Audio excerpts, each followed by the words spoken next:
ರಾಮನನ್ನು ಹೇಳ್ತೀವಿ ಮರ್ಯಾದಾ ಪುರುಷೋತ್ತಮ ಅಂತಂದರೆ ಪ್ರತಿಯೊಂದು ಒಬ್ಬ ನರನಾಗಿ ರಾಜನಾಗಿ ಬಂದು ಅವನು ಅವತಾರ ಮಾಡಿ ನಾವು ಹೇಗೆ ಜೀವನ ನಡೆಸಬೇಕು ಅನ್ನೋದನ್ನು ತೋರಿಸಿದ್ದಾನೆ ಅಂತ ಜ್ಞಾನಿಗಳು ಹೇಳ್ತಾರೆ. ಹಾಗಾಗಿ ಈ ವಾಲಿ ವಧೆ ಇದು ಧರ್ಮನ ಅಥವಾ ಧೂರ್ತತನನ ಅಂತ. ಅವನಿಗೆ 7 ಸಾಲ ವೃಕ್ಷಗಳಿದ್ವು ಅಲ್ಲಿ ಕಿಷ್ಕಿಂಧೆಯಲ್ಲಿ. ಆ ವಾಲಿ ತನ್ನ ಸಮಸ್ತ ಶಕ್ತಿಯನ್ನು ಉಪಯೋಗ ಮಾಡಿ ಒಂದು ಬಾಣ ಬಿಟ್ಟರೆ ಆ ಸಾಲ ವೃಕ್ಷದ ಒಂದು ಎಲೆ ಅಲ್ಲಾಡ್ತಿತ್ತು ಅಂತ.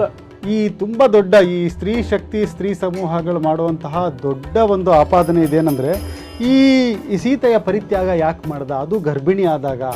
ರಾಮನ ಗುಣವೇ ರಾಮೋ ವಿಗ್ರಹವಾನ್ ಧರ್ಮ, ಮೂರ್ತಿವೆತ್ತಾದ ಧರ್ಮವೇ ರಾಮ. ಈ ಸೀತೆ ಸಲುವಾಗಿ ರಾಮ ಎಷ್ಟು ಕಷ್ಟಪಡ್ತಾ ಇದ್ದಾನೆ, ಅವನು ಎಷ್ಟು ಕಷ್ಟಪಟ್ಟರು ಕೂಡ ಅದು ನಿಸ್ಸಂಶಯವಾಗಿ ಸಾರ್ಥಕ ಅದು ಅಂತ. ಇಡೀ ರಾಮಾಯಣದ ಪ್ರಶ್ನೆಯೇ ಈ ಧರ್ಮ ಅಧರ್ಮಗಳ ತೊಳಲಾಟದಲ್ಲಿ ಬಂದಿರತಕ್ಕಂತಹ ಮಹಾಕಾವ್ಯ. ನಾನು ಹೇಳ್ತಕ್ಕಂಥ ಕಥೆ ಇದೆಲ್ಲೂ ಕೂಡ ಬೋಗಸ್ ಕಥೆ ಅಲ್ಲ. ನಾನಾ ಪುರಾಣ ನಿಗಮ ಆಗಮ ಸಮ್ಮತವಾದಂಥ ಕಥೆ. ಕೆಲವು ಕಡೆ ರಾಮಾಯಣದಲ್ಲಿ ಹೇಳಿದ್ದನ್ನು ತೊಗೊಂಡಿದ್ದೀವಿ, ಕ್ವಚಿತ್ ಅನ್ಯತೋಪಿ ಬೇರೆ ಕಡೆಯಿಂದ ಕೂಡ ತೊಗೊಂಡಿದ್ದೀನಿ. ಅಷ್ಟೆಲ್ಲ ವಿಜಯ ಆಗಿ ರಾವಣನ ಗೆದ್ದು ಆಚೆ ಬಂದು ಸರ್ವಾಲಂಕಾರವಾಗಿ ಅವಳು ಆಚೆ ಬಂದು ತಕ್ಷಣ ಈ ಥರ ರಾಮ ನೀನು ಎಲ್ಲಿ ಬೇಕಾದರೂ ಹೋಗು, ನನಗೆ ನನ್ನ ಕರ್ತವ್ಯ ಆಗೋಗ್ಬಿಟ್ಟಿದೆ ಅಂತ ಮಾತಾಡ್ತಾನಲ್ಲ, ಮತ್ತು ಆ ಅಗ್ನಿ ಪರೀಕ್ಷೆಗೆ ಒಳಗಾಗ್ತಾಳೆ ಅವಳಾಗೆ ಅವಳು. ಆ ಒಂದು ವಿಷಯದ ಬಗ್ಗೆ ತಾವು ಹೇಗೆ ಧರ್ಮದ ಚಿಂತನೆ ನಾವು ಇದರಲ್ಲಿ ನಡೆಸ್ಬೋದು? ಅಹಲ್ಯ, ದ್ರೌಪದಿ, ಸೀತಾ, ತಾರಾ, ಮಂದೋದರಿ ತಥಾ ಪಂಚಕನ್ಯಾ ಸ್ಮರೇ ನಿತ್ಯಂ ಮಹಾಪಾತಕ ನಾಶ. ದಿವಸ ಬೆಳಗ್ಗೆ ಎದ್ದು ನಾವು ಮಂದೋದರಿಯನ್ನು ಸ್ಮರಣೆ ಮಾಡ್ಕೊಳ್ತೀವಿ, ರಾವಣ ಪತ್ನಿಯನ್ನು. ಇದರ ಹಿಂದಿನ ಮರ್ಮ ಏನು? ಈಗ ನಮಗೆ ಸಾಮಾನ್ಯವಾಗಿ ಒಂದು ಒಳ್ಳೆಯದು ಕೆಟ್ಟದ್ದು ಅಂದರೆ ಆ ಒಳ್ಳೆಯದನ್ನು ಚೂಸ್ ಮಾಡ್ಬೋದು.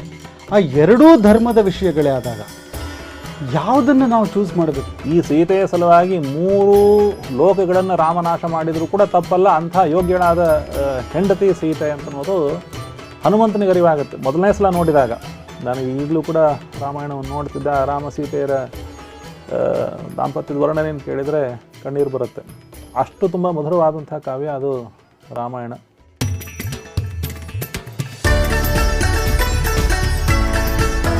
ಹರಿ ಓಂ.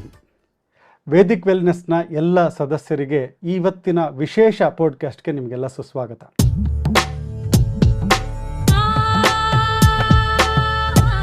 ರಾಮನವಮಿ ಬರ್ತಾ ಇದೆ. ಆ ರಾಮನ ಚರಿತ್ರೆ ಎಲ್ಲ ಕಡೆ ಗುನ್ಗುನಾಯಿಸ್ತಾ ಇದೆ. ಪ್ರತಿಯೊಂದು ಕ್ಷೇತ್ರಗಳಲ್ಲಿ ರಾಮೋತ್ಸವ ನಡೀತಾ ಇದೆ. ಈ ಚೈತ್ರ ನವರಾತ್ರಿ ಪ್ರತಿಪದ್ ಅಂದರೆ ಮೊದಲನೇ ದಿನದಿಂದ ಹಿಡಿದು ನವಮಿ ದಶಮಿವರೆಗೂ ನಿರಂತರವಾಗಿ ರಾಮೋತ್ಸವ ಇಡೀ ದೇಶದಲ್ಲಿ ನಡೀತಾ ಇದೆ. ಇಂಥ ಸಮಯದಲ್ಲಿ ನಾವು ಏನು ತಿಳ್ಕೋಬೇಕು ರಾಮನ ಬಗ್ಗೆ? ಸಾಮಾನ್ಯವಾಗಿ ರಾಮಾಯಣ ಪ್ರವಚನ ಬಹಳಷ್ಟು ಕಡೆ ನಡೆಯುತ್ತೆ. ಬಹಳಷ್ಟು ಜನ ಈ ರಾಮಾಯಣನ ನಾವು ಆಲ್ರೆಡಿ ಓದಿದ್ದೀವಿ, ಕಥೆಗಳನ್ನ ತಿಳ್ಕೊಂಡಿದ್ದೀವಿ. ಆದರೆ ಸಾಮಾನ್ಯ ಜನರಾದ ನಾವು ತಿಳ್ಕೊಂಡಿರೋದು ಈ ಟಿ ವಿ ಸೀರಿಯಲ್ಸ್ ಮೂಲಕ ರಾಮನ ಬಗ್ಗೆ ತಿಳ್ಕೊಂಡಿದ್ದೀವಿ. ಅದೇ ಥರ ಈ ಪಿಕ್ಚರ್ಗಳಲ್ಲಿ ಮೂವಿಗಳಲ್ಲಿ ಅದು ಯಾವುದೇ ಭಾಷೆ ಇರಬಹುದು, ರಾಮಾಯಣದ ಮೇಲೆ ಬಹಳಷ್ಟು ಮೂವೀಸ್ಗಳು ಬಂದಿದೆ.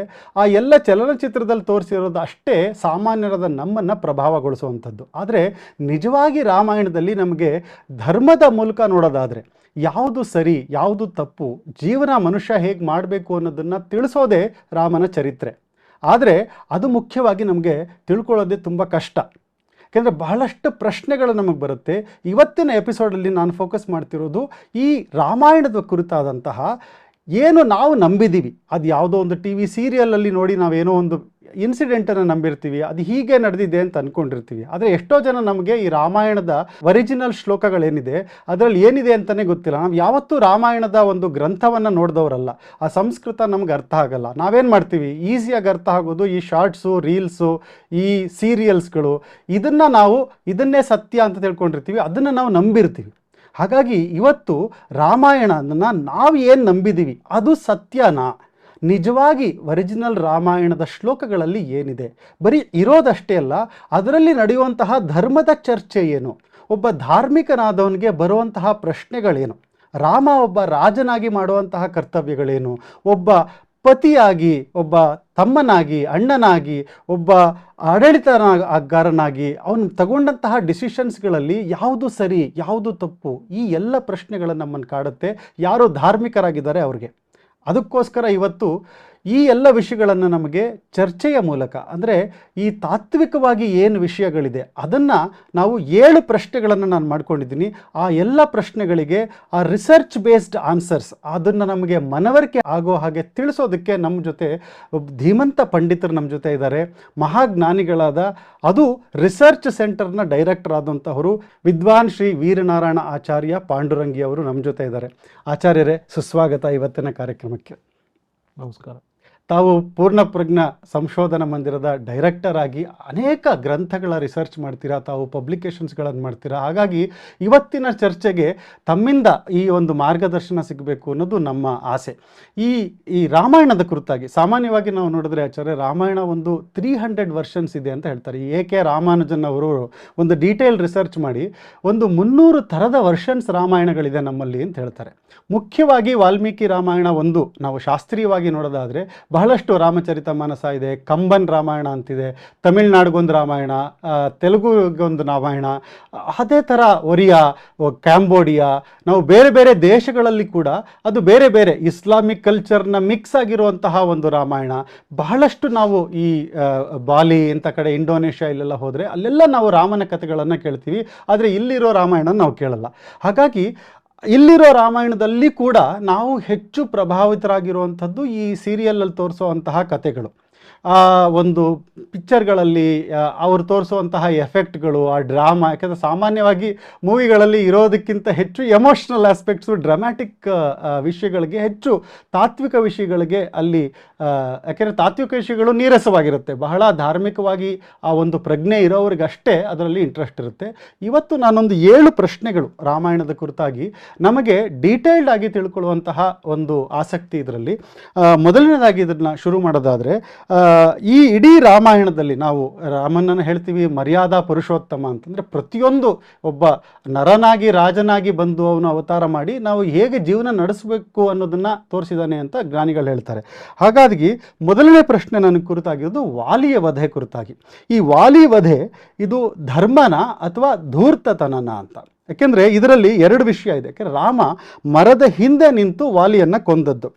ಇದು ಮರ್ಯಾದಾ ಪುರುಷೋತ್ತಮ ಅನ್ನಿಸ್ಕೊಂಡಂತಹ ರಾಮನ ಧೀಮಂತ ವ್ಯಕ್ತಿತ್ವಕ್ಕೆ ಕಳಂಕ ಅಲ್ವಾ ಅನ್ನೋದು ಪ್ರಶ್ನೆ. ಯಾಕೆಂದರೆ ಇದರಲ್ಲಿ ಅದು ಉತ್ತರ ಏನೇ ಇದ್ದರೂ ಅದರಲ್ಲಿ 2 ಥರದ ಧರ್ಮಗಳಿದೆ. ಒಂದು ರಾಜಧರ್ಮ, ಅವನು ವಾಲಿಯೊಬ್ಬ ರಾಜನಾಗಿ, ಇವರು ಅಯೋಧ್ಯಾದ ರಾಜನಾಗಿ, ರಾಜಧರ್ಮದ ಮತ್ತು ವ್ಯಕ್ತಿ ಧರ್ಮದ ಏನಾದರೂ ಅಲ್ಲಿ ಒಂದು ಕಾಂಟ್ರಡಿಕ್ಷನ್ಸ್ ಬರುತ್ತಾ, ಇದರ ಬಗ್ಗೆ ನಮಗೆ ಡೀಟೇಲಾಗಿ ತಿಳಿಸ್ಕೊಡ್ಬೇಕು ಅಂತ. ಈ ವಾಲಿ ವಧೆಯ ಹಿಂದಿರುವಂತಹ ಧಾರ್ಮಿಕವಾದ ವಿಷಯ ಏನು, ಆಧ್ಯಾತ್ಮಿಕವಾದ ವಿಷಯ ಏನು ಅಂತ.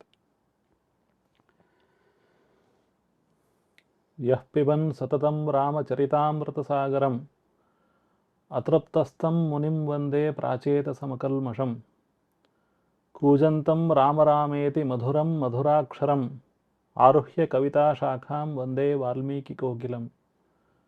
ಹರೇ ರಾಮ ರಾಮ ರಾಮ ಹರೇ ಹರೇ, ಹರೇ ಕೃಷ್ಣ ಕೃಷ್ಣ ಕೃಷ್ಣ ಹರೇ ಹರೇ. ಎಲ್ಲರಿಗೂ ಕೂಡ ರಾಮನವಮಿಯ ಶುಭಾಶಯಗಳು. ಎಲ್ಲ ಕಡೆ ರಾಮನ ಗುಣಗಾನ ಆಗ್ತಾ ಇದೆ. ರಾಮನ ವ್ಯಕ್ತಿತ್ವದ ನಿಜವಾದ ಪರಿಚಯ ಮಾಡಿಕೊಡ್ಲಿಕ್ಕೋಸ್ಕರವಾಗಿ ಇಲ್ಲಿ ನಾವು ಕುಳಿತುಕೊಂಡಿದ್ದೇವೆ. ರಾಮನ ಗುಣವೇ ರಾಮೋ ವಿಗ್ರಹವಾನ್ ಧರ್ಮ, ಮೂರ್ತಿವೆತ್ತಾದ ಧರ್ಮವೇ ರಾಮ. ಹೀಗಾಗಿ ಇಡೀ ರಾಮಾಯಣದ ಪ್ರಶ್ನೆಯೇ ಈ ಧರ್ಮ ಅಧರ್ಮಗಳ ತೊಳಲಾಟದಲ್ಲಿ ಬಂದಿರತಕ್ಕಂತಹ ಮಹಾಕಾವ್ಯ ರಾಮಾಯಣ. ಹೀಗಾಗಿ ರಾಮ ಯಾವ ರೀತಿಯಾಗಿ ಧರ್ಮವನ್ನು ಅನುಷ್ಠಾನ ಮಾಡಿದ್ದಾನೆ ಅಂತ ಅನ್ನೋದನ್ನು ತಿಳಿಸಿಕೊಡೋದೇ ರಾಮಾಯಣದ ಉದ್ದೇಶ. ಹೀಗಾಗಿ ಪ್ರತಿಯೊಂದು ಹಂತದಲ್ಲೂ ಕೂಡ ರಾಮ ತನ್ನ ಸಣ್ಣ ವಯಸ್ಸಿನಲ್ಲಿ ಯಾವ ರೀತಿಯಾಗಿ ಧರ್ಮವನ್ನು ಪರಿಪಾಲನೆ ಮಾಡ್ತಿದ್ದ, ಆಮೇಲೆ ವನವಾಸಕ್ಕೆ ಹೋಗಬೇಕಾದ್ರೆ ಅವನಿಗೂ ದಶರಥನಿಗೂ ಆದ ಸಂವಾದ, ಅವನಿಗೂ ಕೌಸಲ್ಯಗೂ ಆದ ಸಂವಾದ, ಅವನಿಗೂ ಲಕ್ಷ್ಮಣನಿಗೂ ಆದ ಸಂವಾದ, ಅವನಿಗೆ ಎಷ್ಟರ ಮಟ್ಟಿಗೆ ಧರ್ಮದಲ್ಲಿ ಆಸಕ್ತಿ ಅಂತಂದರೆ ಯಾವ ಕಾರಣಕ್ಕೂ ಕೂಡ ತಮ್ಮ ತಂದೆ ತಾನು ಆಡಿದ ಮಾತಿನಿಂದ ಹಿಂದೆ ಬೀಳುವಂತೆ ಆಗಬಾರ್ದು ಅಂತನೂ ಒಂದು ಅದರ ಬಗ್ಗೆ ಅತ್ಯಂತ ಆಗ್ರಹ, ಧರ್ಮದ ಬಗ್ಗೆ, ಧರ್ಮವನ್ನು ಆಚರಣೆ ಮಾಡಲೇಬೇಕು ಎಂಬ ಆಗ್ರಹ. ಹೀಗಾಗಿ ದಶರಥನೇ ರಾಮನಿಗೆ ಹೇಳೋ ಮಾತು, ನಾನೇನೋ ಕೈಕೇಯಿಗೆ ಮಾತು ಕೊಟ್ಟುಬಿಟ್ಟಿದ್ದೀನಿ, ಮೋಹದಿಂದ ನಾನು ಬಲಿಯಾಗಿದ್ದೀನಿ, ಆದರೆ ರಾಮ ನನ್ನ ಮಾತನ್ನು ಮೀರಿ ನನ್ನನ್ನು ಬಂಧನದಲ್ಲಿಟ್ಟು ತಾನು ರಾಜ ಆದರೆ ನನಗೆ ಬಹಳ ಸಂತೋಷ ಅಂತ ಹೇಳುವಷ್ಟು ಅವನಿಗೆ ರಾಮ ರಾಜ ಆಗಬೇಕು ಅಂತ ಆಸೆ ದಶರಥನಿಗೆ. ಆದರೆ ರಾಮ ಹೇಳ್ತಾನೆ, ಅದು ನನಗೆ ಸಮ್ಮತ ಅಲ್ಲ, ನೀನು ಮಾತು ಕೊಟ್ಟಿದೆ ಅಂತಂದಮೇಲೆ ಆ ಮಾತು ಮೀರುವಂತೆ ಆಗಬಾರ್ದು.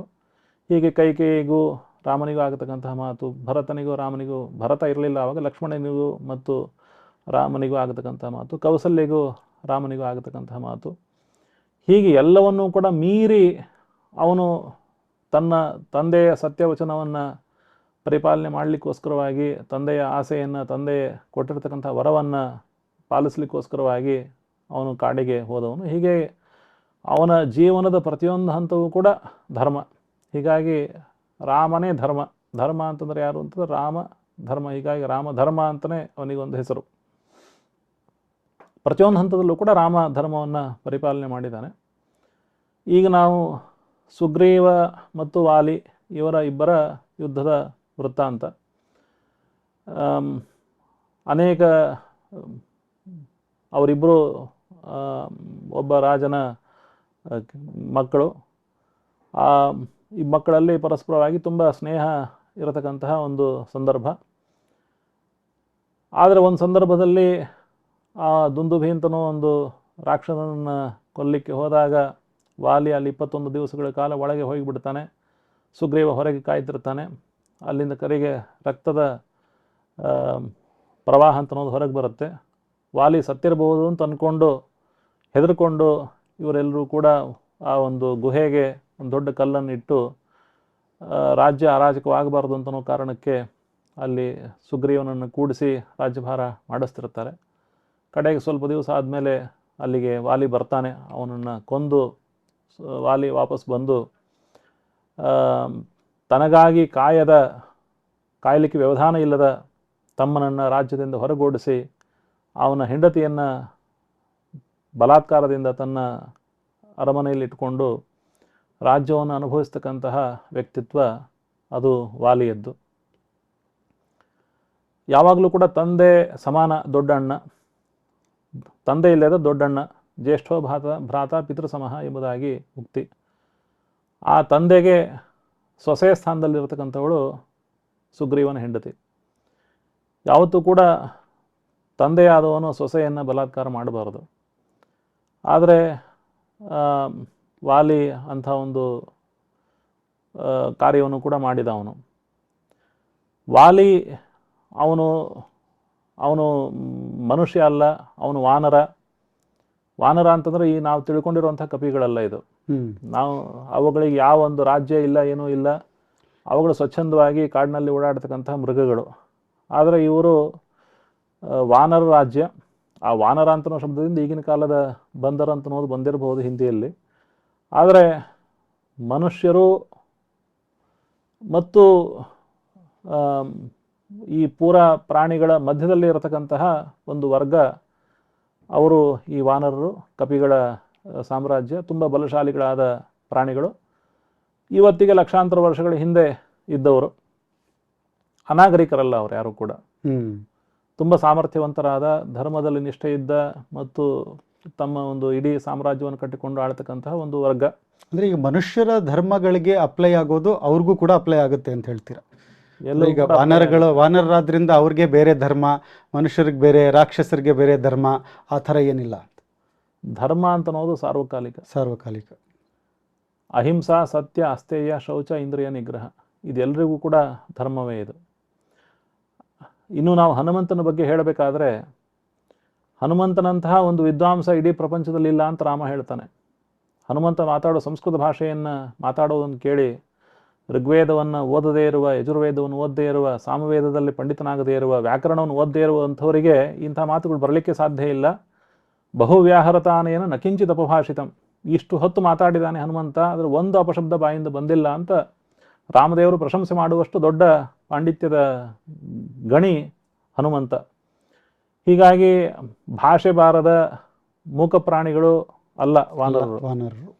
ಹೀಗಾಗಿ ಅವರು ತಮ್ಮ ದೊಡ್ಡ ಸಾಮ್ರಾಜ್ಯವನ್ನು ಕಟ್ಟಿಕೊಂಡು ಧರ್ಮದಿಂದ ಅಲ್ಲಿ ರಾಜ್ಯವನ್ನು ಆಳುತ್ತಿದ್ದವರು. ಹೀಗಾಗಿ ರಾಮನಿಗೂ ಮತ್ತು ಸುಗ್ರೀವನಿಗೂ ಆದ ಸಂಧಾನ ಪಶುಗಳಿಗೂ ಮನುಷ್ಯರಿಗೂ ಸಂಧಾನ ಆಗಲಿಕ್ಕೆ ಸಾಧ್ಯ ಇಲ್ಲ. ಹೀಗಾಗಿ ಅವರು ನಮ್ಮ ಮನುಷ್ಯರಂತೆ ಇಲ್ಲದೇ ಇರಬಹುದು, ಆದರೆ ಅವರು ಕೂಡ ಒಂದು ಮನುಷ್ಯರಂತೆಯೇ ಇದ್ದವರು. ಹೀಗಾಗಿ ಅವರಿಗೂ ಕೂಡ ಈ ಧರ್ಮದ ಎಲ್ಲ ನಿಯಮಗಳು ಕೂಡ ಅಪ್ಲೈ ಆಗುತ್ತೆ. ಧರ್ಮದಂತೆಯೇ ಅವರು ಬದುಕಿದವರು, ಅವರು ಕೂಡ ಶಾಸ್ತ್ರಗಳನ್ನು ಓದಿದವರು, ಶಾಸ್ತ್ರಾಭ್ಯಾಸ ಮಾಡಿದವರು, ಶಾಸ್ತ್ರಗಳಂತೆ ಬದುಕಿದವರು. ಹೀಗಾಗಿ ಎಲ್ಲ ಧರ್ಮದ ಎಲ್ಲ ನಿಯಮಗಳು ಕೂಡ ಅವರಿಗೆ ಅಪ್ಲೈ ಆಗತಕ್ಕಂತಹ ಒಂದು ಸಂದರ್ಭವನ್ನು ನಾವು ರಾಮಾಯಣದಲ್ಲಿ ನಾವು ನೋಡ್ತೀವಿ. ಹೀಗಾಗಿ ಆ ವಾಲಿ ತಾನು ಯಾವ ಧರ್ಮವನ್ನು ಪರಿಪಾಲನೆ ಮಾಡಬೇಕಾಗಿತ್ತೋ ಆ ಧರ್ಮವನ್ನು ಪರಿಪಾಲನೆ ಮಾಡಲಿಲ್ಲ ಅವನು. ಆದ್ದರಿಂದಾಗಿ ಧರ್ಮ ಮಾರ್ಗದಿಂದ ಚ್ಯುತನಾದ ವಾಲಿಗೆ ಒಂದು ಶಿಕ್ಷೆಯನ್ನು ಕೊಡಬೇಕಾಗಿತ್ತು. ಇಡೀ ರಾಮಾಯಣದ ಕಥೆಯೇ ಧರ್ಮ ಅಧರ್ಮಗಳ ಒಂದು ಹೋರಾಟ ಅಂತನ್ನೋದನ್ನು ಮತ್ತೆ ಮತ್ತೆ ನಾವು ನೋಡಬೇಕು. ರಾವಣದ ಸಂದರ್ಭದಲ್ಲೂ ಕೂಡ ಅದೇ, ಶಬರಿಯ ಸಂದರ್ಭದಲ್ಲೂ ಕೂಡ ಅದೇ, ಹನುಮಂತನ ಸಂದರ್ಭ ಅದು, ವಿಭೀಷಣನ ಸಂದರ್ಭ ಅದು, ಸೀತೆಯ ಸಂದರ್ಭ ಅದು. ಹೀಗೆ ಪ್ರತಿಯೊಂದು ಕೂಡ ರಾಮಾಯಣದ ಯಾವುದೇ ಒಂದು ಪಾತ್ರವನ್ನು ನಾವು ತೆಗೆದುಕೊಂಡರೂ ಕೂಡ ಅದು ಧರ್ಮದ ಒಂದು ಪ್ರತೀಕವನ್ನು ನಾವು ಅಲ್ಲಿ ನೋಡಬಹುದು, ಅಧರ್ಮದ ಪ್ರತೀಕವನ್ನು ನೋಡಬಹುದು. ಹೀಗಾಗಿ ಆ ಧರ್ಮ ಮಾರ್ಗವನ್ನು ಅತಿಕ್ರಮಣ ಮಾಡಿದ ವಾಲಿಗೆ ಕೊಟ್ಟಿರತಕ್ಕಂತಹ ಶಿಕ್ಷೆ ಅದು ಸಾರ್ಥಕ ಎಂಬುದಾಗಿ ನಾವು ತಿಳ್ಕೊಳ್ತೀವಿ. ಇನ್ನೂ ಅದರಲ್ಲಿ ಮತ್ತೆ ಮತ್ತೆ ಪ್ರಶ್ನೆಗಳು ನಮಗೆ ಬರಬಹುದು. ಎದುರುಗಡೆ ಬಂದು ವಾಲಿಯ ಜೊತೆ ಯುದ್ಧ ಮಾಡಬೇಕಾಗಿತ್ತು. ಅದಲ್ಲದೆ ಮರೆಯಲ್ಲಿ ನಿಂತುಕೊಂಡು ಅವನು ಯುದ್ಧ ಮಾಡಿದ್ದು ಯಾಕೆ ಅಂತ. ಈಗ ರಾವಣನ ಎದುರಿಗೆ ಹೋಗಿ ಸೇನೆ ತಗೊಂಡೋಗಿ ಯುದ್ಧ ಮಾಡಿ ಧರ್ಮ ಯುದ್ಧ ಆಯ್ತದು. ರಾವಣನ ಸಂಹಾರ ಅದು ಸರಿಯಾದ ರೀತಿಯಲ್ಲಿ ಯುದ್ಧ ಆಯಿತು, ಅವರಿಗೆ ಸಮಯ ಕೊಟ್ಟು ಯುದ್ಧ ನೀತಿಗಳನ್ನೆಲ್ಲ ಅಳವಡಿಸ್ಕೊಂಡು ಮಾಡಿದಂಥದ್ದು. ಆದರೆ ವಾಲಿ ಮರದ ಹಿಂದೆ ನಿಂತು ಬಾಣ ಬಿಟ್ಟನಲ್ಲ. ಇದಕ್ಕೆ ನಮ್ಮ ಸ್ವಾಮಿಗಳು ತುಂಬ ಸುಂದರವಾದ ಪುಸ್ತಕನೂ ಬರೆದಿದ್ದಾರೆ. ಶ್ರೀಮದ್ ರಾಮಾಯಣ ಸಾರ ಮತ್ತು ಪಾತ್ರ ಚಿತ್ರಣ ಅಂತಲೇ ಅವರು ಒಂದು ತಮ್ಮ ಇಡೀ ಜೀವನದ ವಿಶ್ವೇಶತೀರ್ಥ ಶ್ರೀಪಾದಂಗಳವರ ಇದರ ಬಗ್ಗೆ ನೂರಾರು ಜನಗಳ ಜೊತೆಗೆ ಚರ್ಚೆಯನ್ನು ಮಾಡಿ ಅವರಿಗೆ ಕನ್ವಿನ್ಸ್ ಆಗುವಂತೆ ಉತ್ತರವನ್ನು ಕೊಟ್ಟು ಎಲ್ಲವನ್ನು ಕೂಡ ಮಾಡಿದವರು ನಮ್ಮ ಗುರುಗಳು. ಭಾಗವತ ಮತ್ತು ಮಹಾಭಾರತದ ಬಗ್ಗೆ ಎಲ್ಲ ಗ್ರಂಥಗಳನ್ನು ಕೂಡ ಬರೆದಿದ್ದಾರೆ. ಭಗವದ್ಗೀತೆಯ ಬಗ್ಗೆನೂ ಕೂಡ ಗ್ರಂಥಗಳನ್ನು ಬರೆದಿದ್ದಾರೆ. ಮರೆಯಲ್ಲಿ ನಿಂತ್ಕೊಂಡು ಯಾಕೆ ಹೊಡಿಬೇಕಾಗಿತ್ತು, ಸೀದಾ ಬಂದು ಹೊಡಿಬಹುದಿತ್ತಲ್ಲ ಅಂತ ಒಂದು. ರಾಮನ ಉದ್ದೇಶ ಏನು? ಸೀತೆಯನ್ನು ಹುಡುಕಬೇಕಾಗಿದೆ. ಲಂಕೆಯಲ್ಲಿದ್ದಂತಹ ಸೀತೆಯನ್ನು ಕರ್ಕೊಂಡು ಬರಬೇಕು, ರಾವಣನನ್ನು ಸಂಹಾರ ಮಾಡಬೇಕು. ರಾವಣನನ್ನು ಸಂಹಾರ ಮಾಡಲಿಕ್ಕೆ ಅವನಿಗೆ ಸಹಾಯ ಬೇಕು. ಸಹಾಯ ಬೇಕು ಅಂತ ಅನ್ನೋದು ಲೌಕಿಕ ದೃಷ್ಟಿಯಿಂದ ಹೇಳ್ತಾ ಇರೋದು. ಕಿಂತಸ್ಯ ಶತ್ರುಹನನೇ ಕಪಯ ಸಹಾಯ. ಅವನಿಗೆ 7 ಸಾಲ ವೃಕ್ಷಗಳಿದ್ವು ಅಲ್ಲಿ ಕಿಷ್ಕಿಂಧೆಯಲ್ಲಿ. ಆ ವಾಲಿ ತನ್ನ ಸಮಸ್ತ ಶಕ್ತಿಯನ್ನು ಉಪಯೋಗ ಮಾಡಿ ಒಂದು ಬಾಣ ಬಿಟ್ಟರೆ ಆ ಸಾಲ ವೃಕ್ಷದ ಒಂದು ಎಲೆ ಅಲ್ಲಾಡ್ತಿತ್ತು ಅಂತ ಅವನ ಸಾಮರ್ಥ್ಯ ಅಷ್ಟು.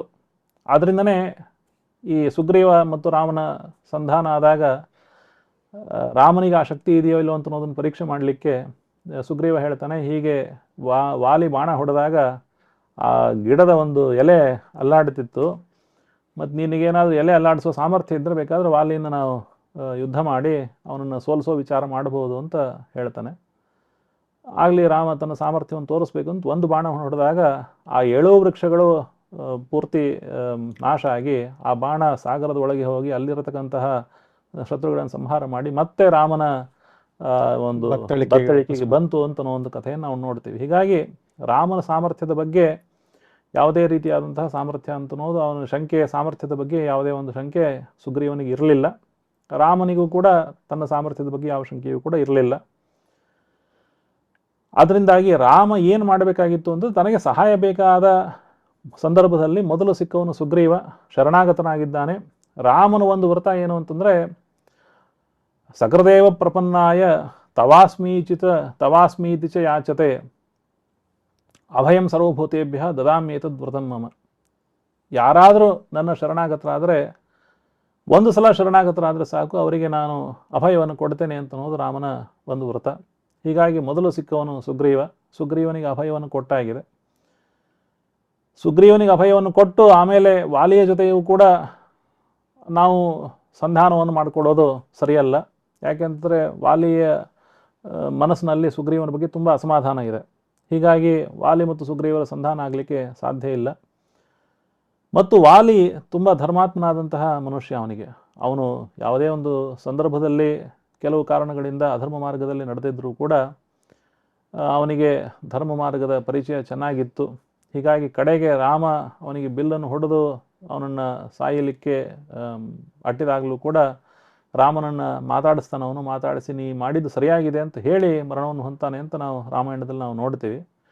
ಹೀಗಾಗಿ ಅವನು ಧರ್ಮಾತ್ಮ.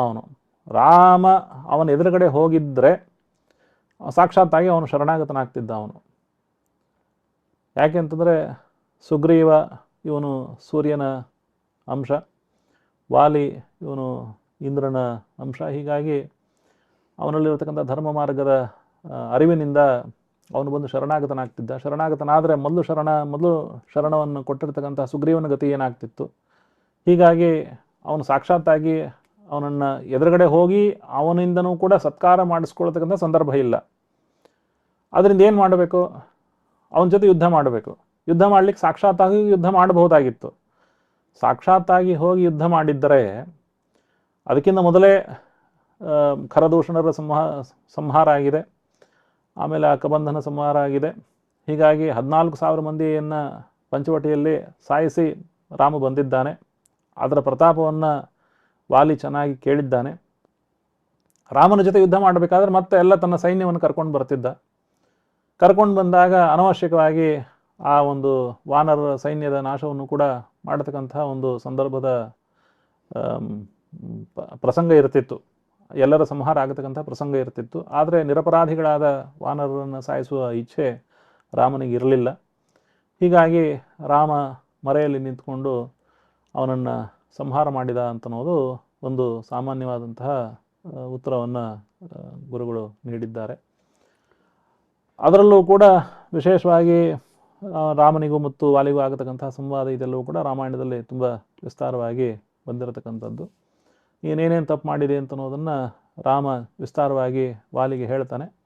ಹೌದು, ನಿನ್ನನ್ನು ನಾನು ನೋಡಿ ನಾನು ಸಮಾಧಾನದಿಂದ ನಾನು ಮರಣವನ್ನು ಹೊಂದುತ್ತೀನಿ, ಸುಗ್ರೀವನನ್ನು ಪರಿಪಾಲನೆ ಮಾಡು, ನನ್ನ ಮಗನಾದ ಅಂಗನನ್ನು ಪರಿಪಾಲನೆ ಮಾಡು ಅಂಥೇಳಿ ರಾಮನಿಗೆ ನಮಸ್ಕಾರ ಮಾಡಿ ವಾಲಿ ಸಾಯ್ತಾನೆ. ಹೀಗಾಗಿ ಸುಮ್ಮನೆ ಎಲ್ಲೋ ಎನ್ಕೌಂಟರ್ ಮಾಡಿ ಅವನು ಸಾಯಿಸಿ ಮುಂದೆ ಹೋದಂತಹ ಪ್ರಸಂಗ ಅಲ್ಲ ಇದು. ಅಂದರೆ ಇದರಲ್ಲಿ ನನಗೇನು ಅನಿಸುತ್ತೆ ಆಚಾರ್ಯ ಅಂದರೆ, ಅವನಿಗೆ ಪ್ರಾಬ್ಲಮ್ ಇಲ್ಲ. ಅಂದರೆ ವಾಲಿಗೇನೆ ರಾಮಾಯಣದ ಪ್ರಕಾರ ತಾವು ಹೇಳಿದಾಗೆ ಅವನನ್ನು ಕೊಂದಿದ್ದು ಅವನಿಗೆ ಸಮ್ಮತವಾಗಿದೆ. ನಾವು ರಾಮಾಯಣ ಓದ್ದವರು ನಮಗೆ ಇದು ಸಮ್ಮತ ಇಲ್ಲ ಅಷ್ಟೇ. ಯಾಕಂದ್ರೆ ಯಾಕೆ ನಮಗೆ ಸಮ್ಮತ ಯಾಕಾಗಿಲ್ಲ ಅಂತ ನಾವು ರಾಮಾಯಣ ಓದಿಲ್ಲ ಅಷ್ಟೇ. ಆಮೇಲೆ ಇನ್ನೊಂದು ವಿಷಯ ಅಂದರೆ ಆಚಾರ್ಯ, ಇದನ್ನು ತಾವು ಹೇಳುವಾಗ ಈಗ ನಮಗೆ ಸಾಮಾನ್ಯವಾಗಿ ಒಂದು ಒಳ್ಳೆಯದು ಕೆಟ್ಟದ್ದು ಅಂದರೆ ಆ ಒಳ್ಳೆಯದನ್ನು ಚೂಸ್ ಮಾಡ್ಬೋದು.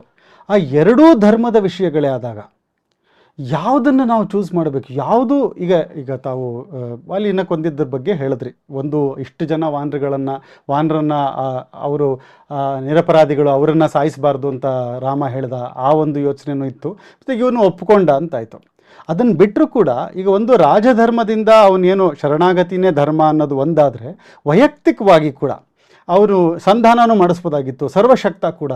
ನಮಗೆ ಆ ಥರದ್ದೆಲ್ಲ ಪ್ರಶ್ನೆಗಳು ಬರುತ್ತೆ.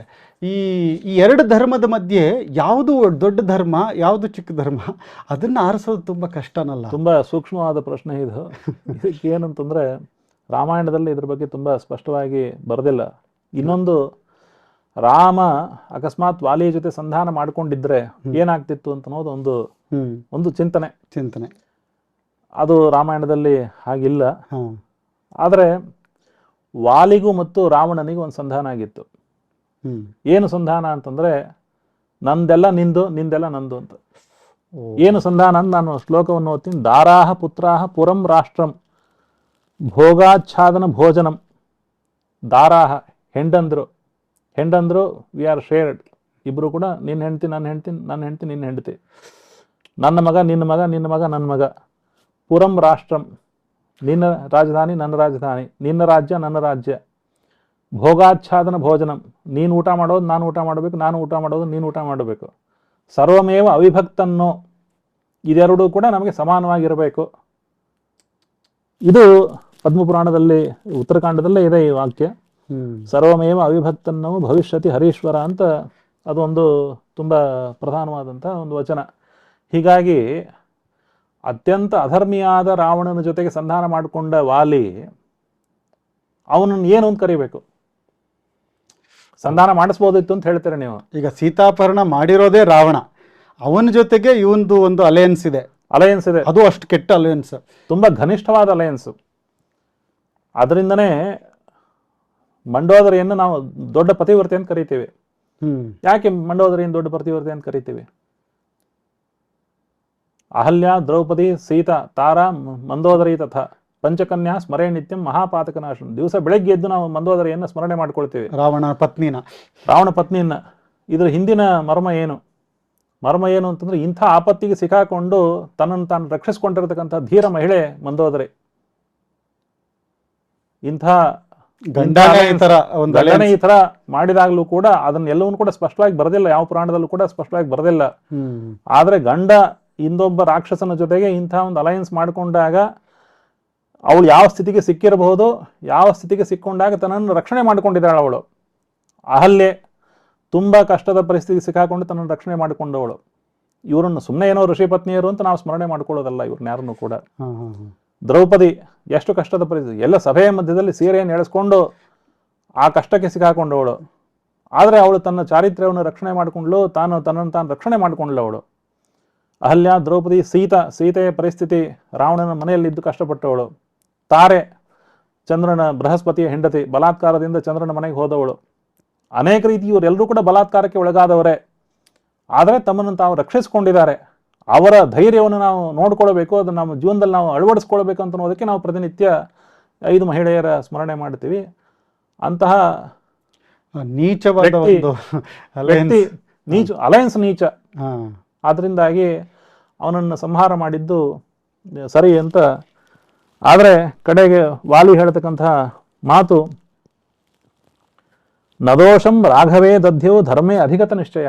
ಕಡೆಗೆ ಅವನು ತನ್ನ ಧರ್ಮದ ನಿಶ್ಚಯ ಆಗತ್ತೆ, ರಾಮನಿಗೆ ಯಾವ ದೋಷವೂ ಕೂಡ ಇಲ್ಲ ಅಂತ ಅವನು ವಾಲಿ ಚಿಂತನೆ ಮಾಡಿದ ಅಂತ ರಾಮಾಯಣದಲ್ಲಿ ಈ ಮಾತನ್ನು ನಾವು ನೋಡ್ತೀವಿ ಕಡೆಗೆ. ಹೀಗಾಗಿ ಇರಬಹುದು ತಾತ್ಕಾಲಿಕವಾದ ಪರಿಸ್ಥಿತಿಗೆ, ಏನೋ ಒಂದು ತಾತ್ಕಾಲಿಕವಾದ ಆವೇಶಕ್ಕೆ ಒಳಗಾಗಿ ಅಥವಾ ಏನೋ ಒಂದು ಆಕಿನ ಪರಿಸ್ಥಿತಿಗೆ ಒಳಗಾಗಿ ಅನೇಕ ರೀತಿಯಾದ ಅಲಯನ್ಸ್ಗಳನ್ನು ಮಾಡ್ಕೊಂಡಿರ್ಬೋದು. ಆದರೆ ಕಡೆಗೆ ಅವನಿಗೆ ಆ ಧರ್ಮ ಬುದ್ಧಿ ಜಾಗೃತವಾಯಿತು ಅಂತ ಅನ್ನೋದು ರಾಮಾಯಣ ಹೇಳುತ್ತೆ. ಅಂದರೆ ಇದೊಂದು ಅಧರ್ಮದ ವಿರುದ್ಧವಾದಂತಹ ಅದರಿಂದನೇ ರಾಮ ಏನೇನು ಮಾಡಿದಾನೋ ಅಧರ್ಮದ ವಿರುದ್ಧವಾಗಿ ಮಾಡಿದ್ದಾನೆ. ರಾಮ ಯಾರ್ಯಾರಿಗೆ ಅನುಗ್ರಹ ಮಾಡಿದಾನೋ ಅದು ಧರ್ಮದ ಪರವಾಗಿ ಮಾಡಿದ್ದಾನೆ. ಹೀಗಾಗಿ ರಾಮನ ಅನುಗ್ರಹ ಧರ್ಮಕ್ಕಾಗಿ, ರಾಮನ ನಿಗ್ರಹ ಅಧರ್ಮದ ನಿಗ್ರಹಕ್ಕಾಗಿ. ಹೀಗಾಗಿ ಇಡೀ ರಾಮಾಯಣವನ್ನು ನಾವು ಎಲ್ಲಿ ನೋಡಿದರೂ ಕೂಡ ಧರ್ಮ ಅಧರ್ಮಗಳ ಹೋರಾಟ, ಧರ್ಮದ ಜಯ ಅಂತ ಅನ್ನೋದು ಬಹಳ ಮುಖ್ಯವಾದ ಸಂದೇಶ. ಧರ್ಮ ಅಂತಂದ್ರೆ ಏನು ಅಂತಂದ್ರೆ ಸಂಧ್ಯಾವಂದನೆ ಮಾಡೋದು, ದೇವ್ರ ಪೂಜೆ ಮಾಡೋದು, ನಾವು ಸಾತ್ವಿಕರಾಗಿ ತೋರಿಸ್ಕೊಳ್ಳೋದು, ಇದು ಧರ್ಮ. ಇದು ಧರ್ಮಗಳು 2 ರೀತಿಯಾಗಿದೆ. ಒಂದು ಸಾಮಾನ್ಯ ಧರ್ಮ, ತತ್ತದ್ ವರ್ಣ ಧರ್ಮ, ಆಶ್ರಮ ಧರ್ಮ. ಸಾಮಾನ್ಯ ಧರ್ಮ ಏನು ಅಂತಂದರೆ common for all the people. ಅಹಿಂಸ, ಸತ್ಯ, ಅಸ್ತೇಯ, ಬೇರೆಯವರದನ್ನು ಕದ್ಕೋಬಾರದು, ಶೌಚ, ಶ್ರೀಯಾಗಿರೋದು, ಇಂದ್ರಿಯ ನಿಗ್ರಹ. ಇವು 5 ತುಂಬ ಕಾಮನ್ ಆಗಿರತಕ್ಕಂಥ ಧರ್ಮಗಳು. ಇದೇ ಧರ್ಮದ ಮೂಲಭೂತವಾದಂಥ ಅಂಶ. ಯತ್ಸ್ಯಾದ್ ಅಹಿಂಸಾ ಸಂಯುಕ್ತಂ ಸಧರ್ಮ ಇತಿ ನಿಶ್ಚಯ. ಮಹಾಭಾರತ ಹೇಳುತ್ತೆ, ಅಹಿಂಸೆ ಎಲ್ಲಿದೆಯೋ ಅದು ಧರ್ಮ, ಎಲ್ಲಿ ಹಿಂಸೆ ಇದೆಯೋ ಧರ್ಮ ಅಲ್ಲ ಅದು ಅಂತ. ಧರ್ಮದ ಪರಿಭಾಷಣೆ ಅದು. ಧಾರಣಾ ಧರ್ಮ ಮಿತ್ಯಾಹು ಧರ್ಮೋ ಧಾರಯತೆ ಪ್ರಜಾ. ಏನಂದ್ರೆ ಇಡೀ ಸೊಸೈಟಿಯನ್ನು ಒಟ್ಟುಗೂಡಿಸ್ಕೊಂಡು ಹೋಗ್ತಕ್ಕಂಥ ಏನು ಒಂದು ಸೊಸೈಟಲ್ ರೂಲ್ ಏನಿದೆ ಅದು ಧರ್ಮ ಅಂತ ನಮ್ಮ ಪ್ರಾಚೀನರು ಕರೆದಿದ್ದಾರೆ. ನಾವು ಮಾಡತಕ್ಕಂಥ ವರ್ಣಧರ್ಮ, ಬ್ರಾಹ್ಮಣರು ನಾವು ಸಂಧ್ಯಾವಂದನೆ ಮಾಡ್ತೀವಿ, ದೇವ್ರ ಪೂಜೆ ಮಾಡಿ, ಅದು ಕೂಡ ಧರ್ಮವೇ. ಆದರೆ ಸಾಮಾನ್ಯ ಧರ್ಮಕ್ಕೆ ವಿರುದ್ಧವಾಗಿ ಇದನ್ನು ಮಾಡಬಾರದು ಅಂತ ಅನ್ನೋದು ನಮಗೆ ಯಾವಾಗಲೂ ಕೂಡ ಶಾಸ್ತ್ರಗಳು ನೀಡತಕ್ಕಂಥ ದೊಡ್ಡ ಎಚ್ಚರಿಕೆ. ಫಸ್ಟ್ ರೆಫರೆನ್ಸು ಸಾಮಾನ್ಯ ಧರ್ಮಗಳು, ಆದ್ಮೇಲೆ ಅದಕ್ಕೆ ಅನುಗುಣವಾಗಿ ಬೇರೆ ಎಲ್ಲ ವಿಶೇಷ ಧರ್ಮಗಳನ್ನು ಮಾಡಬೇಕು ಅಂತ ಅನ್ನೋದು ಎಲ್ಲ ಶಾಸ್ತ್ರಗಳ ಸಾರಾಂಶ. ನೀವೊಂದು ಚೌಕಟ್ಟು ಹಾಕೊಟ್ರಿ ಇವಾಗ ಆಚಾರ್ಯ, ಅಂದರೆ ಧರ್ಮಗಳ ಒಂದು ವಿಶ್ಲೇಷಣೆ ಕೊಟ್ಟಿದ್ದೀರ. ಇವಾಗ ಇದೇ ತರಹ ಮುಂದಿನ ಪ್ರಶ್ನೆಗೆ ಹೋಗೋದಾದರೆ, ಯಾಕಂದರೆ ಇನ್ನೊಂದು ಇದೇ ಥರದ ಧರ್ಮ ಸಂಕಟ ಅಂತಲೇ ಹೇಳ್ಬೋದು. ಅದು ಸೀತೆಯ ಅಗ್ನಿ ಪರೀಕ್ಷೆ. ಈ ಅಗ್ನಿ ಪರೀಕ್ಷೆ ಸಮಯದಲ್ಲಿ ವಾಲ್ಮೀಕಿ ರಾಮಾಯಣದಲ್ಲಿ ನಾವು ನೋಡ್ತೀವಿ ಇಷ್ಟೆಲ್ಲ ಆ ಒಂದು 45-46ನೇ ಸರ್ಗದಲ್ಲಿ, ಅರಣ್ಯಕಾಂಡದಲ್ಲಿ ಎಲ್ಲ ವಿಷಯಗಳು ಬರುತ್ತೆ. ರಾಮ ಸೀತೆಯನ್ನು ನೀನು ಇಷ್ಟು 1 ವರ್ಷದ ಕಾಲದವರೆಗೂ ಈ ರಾವಣನ ಜೊತೆ ಇದೆಯಾ, ನಿನ್ನನ್ನು ಹೇಗೆ ನಾನು ಪ್ಯೂರ್ ಅಂತ ತಗೊಳ್ಳೋದು, ಅಂತ ಅದೇ ಥರ ಸೀತೆ ಕೂಡ ತುಂಬ ದುಃಖ ಪಡ್ತಾಳೆ, ಅಲ್ಲೆಲ್ಲ ವಿಷಯಗಳು ಬರುತ್ತೆ. ಸೊ ಇದನ್ನು ನಾವು ಆಧ್ಯಾತ್ಮಿಕವಾಗಿ ಆ ಸೀತೆಯ ಶುದ್ಧತೆ ಬಗ್ಗೆ ರಾಮನಿಗೆ ಡೌಟ್ ಇತ್ತು. ಯಾಕಂದರೆ ಅವಳು ಕೂಡ ಹೇಳ್ತಾಳೆ, ಸಾಮಾನ್ಯರು ಏನೋ ಮಾತಾಡೋ ಥರ ನೀನು ಮಾತಾಡ್ತಾ ಇದೆಯಾ, ನಿನಗೆ ಗೊತ್ತು ನಾನು ಯಾರು ಅಂತ, ನಾನು ಭೂಮಿಯಿಂದ ಬಂದವಳು, ಜನಕನ ಹೆಂಡತಿ ಹೊಟ್ಟೆನಲ್ಲಿ ನಾನು ಹುಟ್ಟಿರೋಳಲ್ಲ, ನನ್ನ ಶುದ್ಧತೆ ಬಗ್ಗೆ ಗೊತ್ತಿದ್ದು ನೀನು ಈ ಥರ ನನಗೆ ಎಲ್ಲ ಒಂದು ತುಂಬಿದ ಜನರ ಮಧ್ಯೆ ನೀನು ಈ ಥರ ಮಾಡ್ತಾ ಇದೆಯಾ.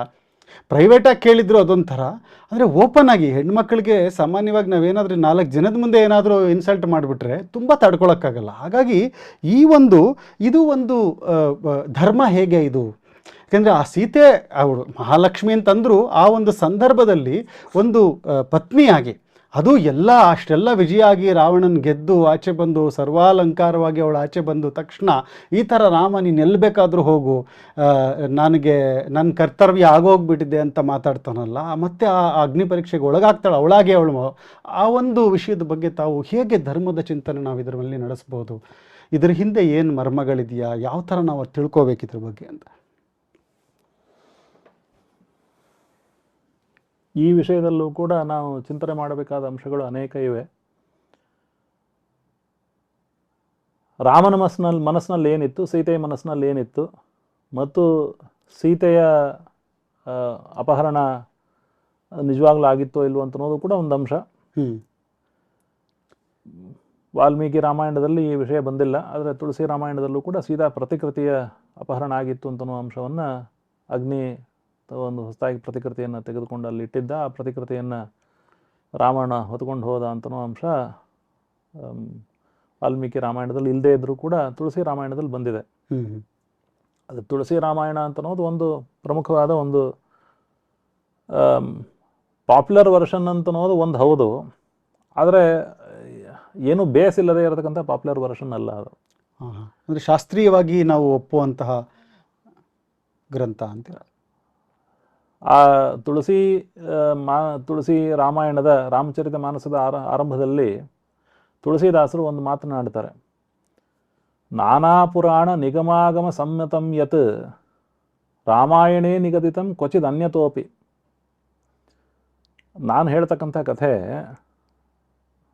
ಇದೆಲ್ಲೂ ಕೂಡ ಬೋಗಸ್ ಕಥೆ ಅಲ್ಲ, ನಾನಾ ಪುರಾಣ ನಿಗಮ ಆಗಮ ಸಮ್ಮತವಾದಂತಹ ಕಥೆ.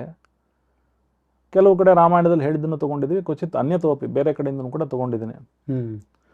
ಸ್ವಾಂತ ಸುಖಾಯ ತುಳಸಿ ರಘುನಾಥ ಗಾಥ ಭಾಷಾ ನಿಬಂಧ ಮತಿಮಂಜುಲ ಮಾತನೋತಿ ಅಂತ ಅದನ್ನು ತುಳಸಿದಾಸರು ರಘುನಾಥನ ಈ ಗೀತೆಯನ್ನು ದೇಶಿ ಭಾಷೆಯಲ್ಲಿ ರಚನೆ ಮಾಡ್ತಾ ಇದ್ದಾರೆ ಅಂತನೋ ಒಂದು ಮಾತನ್ನು ಅವ್ರು ಆಡ್ತಾರೆ.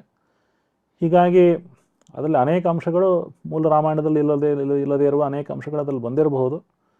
ಆದರೆ ತುಳಸಿದಾಸರು ಕೂಡ ಸಿದ್ಧಪುರುಷರು, ಪರಮಾತ್ಮನಲ್ಲಿ ರಾಮದೇವರಲ್ಲಿ ಅತ್ಯಂತ ವಿಶೇಷವಾದ ಭಕ್ತಿಯುಳ್ಳಂತಹ ಮಹಾತ್ಮರು ಅಂತನ್ನೋದ್ರ ಬಗ್ಗೆ ನಮಗೆ ಯಾವ ಸಂಶಯವೂ ಕೂಡ ಇರಬಾರದು.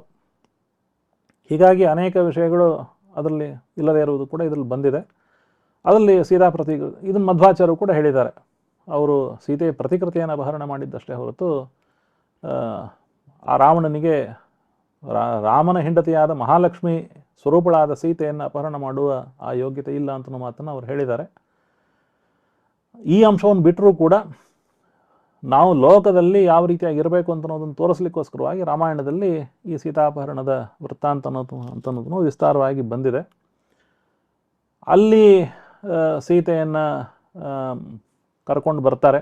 ಕರ್ಕೊಂಡು ಬಂದ ಮೇಲೆ ಕೆಲವು ಶ್ಲೋಕಗಳನ್ನು ನಾವು ಅವಶ್ಯವಾಗಿ ಓದಲೇಬೇಕು. ಅದರಲ್ಲಿ ಸೀತೆಯನ್ನು ಕರ್ಕೊಂಡು ಬಂದಾಗ ರಾಮ ಆಡ್ತಕ್ಕಂತಹ ಮಾತುಗಳು, ಅದರಂತೆ ಆ ಸೀತೆ ಆಡ್ತಕ್ಕಂತಹ ಮಾತುಗಳು, ಅದನ್ನು ನಾವು ಅವಶ್ಯವಾಗಿ ನಾವು ವಿಚಾರ ಮಾಡಲೇಬೇಕು ಅಂತ. ನಮಗೆ ಸೀತಾ ಪರಿತ್ಯಾಗ ಮಾಡಿದ್ದು, ಅದರಂತೆ ಅವಳನ್ನು ಅಗ್ನಿ ಪರೀಕ್ಷೆಗೆ ಏರ್ಪಡಿಸಿದ್ದು, ಇದೆಲ್ಲವೂ ಕೂಡ ತುಂಬ ಕಷ್ಟದ ಸಂಗತಿ ಆದರೂ ಕೂಡ ಇದ್ರ ಬಗ್ಗೆ ನಾವು ಮಾಡತಕ್ಕಂತಹ ವಿಚಾರಗಳು ತುಂಬ ಇದೆ ಇದರಲ್ಲಿ. ಇವನು ರಾಮ ಅವಳನ್ನು ಯಾಕೆ ಅಗ್ನಿ ಪರೀಕ್ಷೆಗೆ ಒಳಪಡಿಸಿದ ಅಂತ. ಯಾಕೆ ಅಂತಂದರೆ ಅಗ್ನಿ ಪರೀಕ್ಷೆಯಿಂದ ಬಂದ ನಂತರದಲ್ಲಿ ರಾಮ ಹೇಳ್ತಾನೆ, ನನಗೆಲ್ಲವೂ ಕೂಡ ಗೊತ್ತು, ಸೀತೆಯಲ್ಲಿ ಒಂದು ರೀತಿಯಾದಂತಹ ದೋಷವೂ ಕೂಡ ಇಲ್ಲ ಅಂತ ನನಗೆ ಗೊತ್ತು, ಆದರೆ ಜನಗಳ ಸಲುವಾಗಿ, ಜನಗಳು ಇದನ್ನು ತಿಳ್ಕೊಳ್ಬೇಕು ಅಂತನೋ ಒಂದು ಸಲುವಾಗಿ ನಾನು ಇದನ್ನು ಮಾಡಿಸಿದೆ ಅಂತನೋ ಮಾತನ್ನು ರಾಮ ಹೇಳಿದ್ದು ರಾಮಾಯಣದಲ್ಲಿ ಉಲ್ಲೇಖ ಬಂದಿದೆ. ಹೀಗಾಗಿ ಅವನಿಗೆ ಸೀತೆಯ ಬಗ್ಗೆ ಯಾವ ಸಂಶಯವೂ ಕೂಡ ಇಲ್ಲ. ಇನ್ನು ನಾವು ಮೊದಲನೇ ಬಾರಿಗೆ ಹನುಮಂತ ಸೀತೆಯನ್ನು ನೋಡಿದಾಗ ಹನುಮಂತನಿಗೆ ಸೀತೆಯ ಬಗ್ಗೆ ಏನೂ ಗೊತ್ತಿರಲಿಲ್ಲ. ಸೀತೆಯನ್ನ ಹೋಗಿ ಯಾವತ್ತು ನೋಡೋ ಸಂದರ್ಭನೇ ಇಲ್ಲ. ನೀನು ಸೀತೆಯನ್ನ ನೋಡಿಕೊಂಡು ಸೀತೆಯನ್ನು ನೋಡ್ತಾನೆ ಅಂತ ಹನುಮಂತ ನೋಡ್ತಾನೆ ಅಂತ ನಿಶ್ಚಯ ರಾಮದೇವರಿಗಿದೆ. ಹೀಗಾಗಿ ತನ್ನ ಉಂಗುರವನ್ನು ಕೊಟ್ಟಿರ್ತಾನೆ. ಹೀಗಾಗಿ ಅವಶ್ಯವಾಗಿ ಅವನು ನೋಡ್ಕೊಂಡು ಬರ್ತಾನೆ ಅಂತ. ಮೊದಲನೇ ಸಲ ನೋಡಿದಾಗ ಸೀತೆಯನ್ನು ಅವನು ನೋಡಿದಾಗ ಈ ಸೀತೆ ಸಲುವಾಗಿ ರಾಮ ಎಷ್ಟು ಕಷ್ಟಪಡ್ತಾ ಇದ್ದಾನೆ, ಅವನು ಎಷ್ಟು ಕಷ್ಟಪಟ್ಟರು ಕೂಡ ಅದು ನಿಸ್ಸಂಶಯವಾಗಿ ಸಾರ್ಥಕ ಅದು ಅಂತ.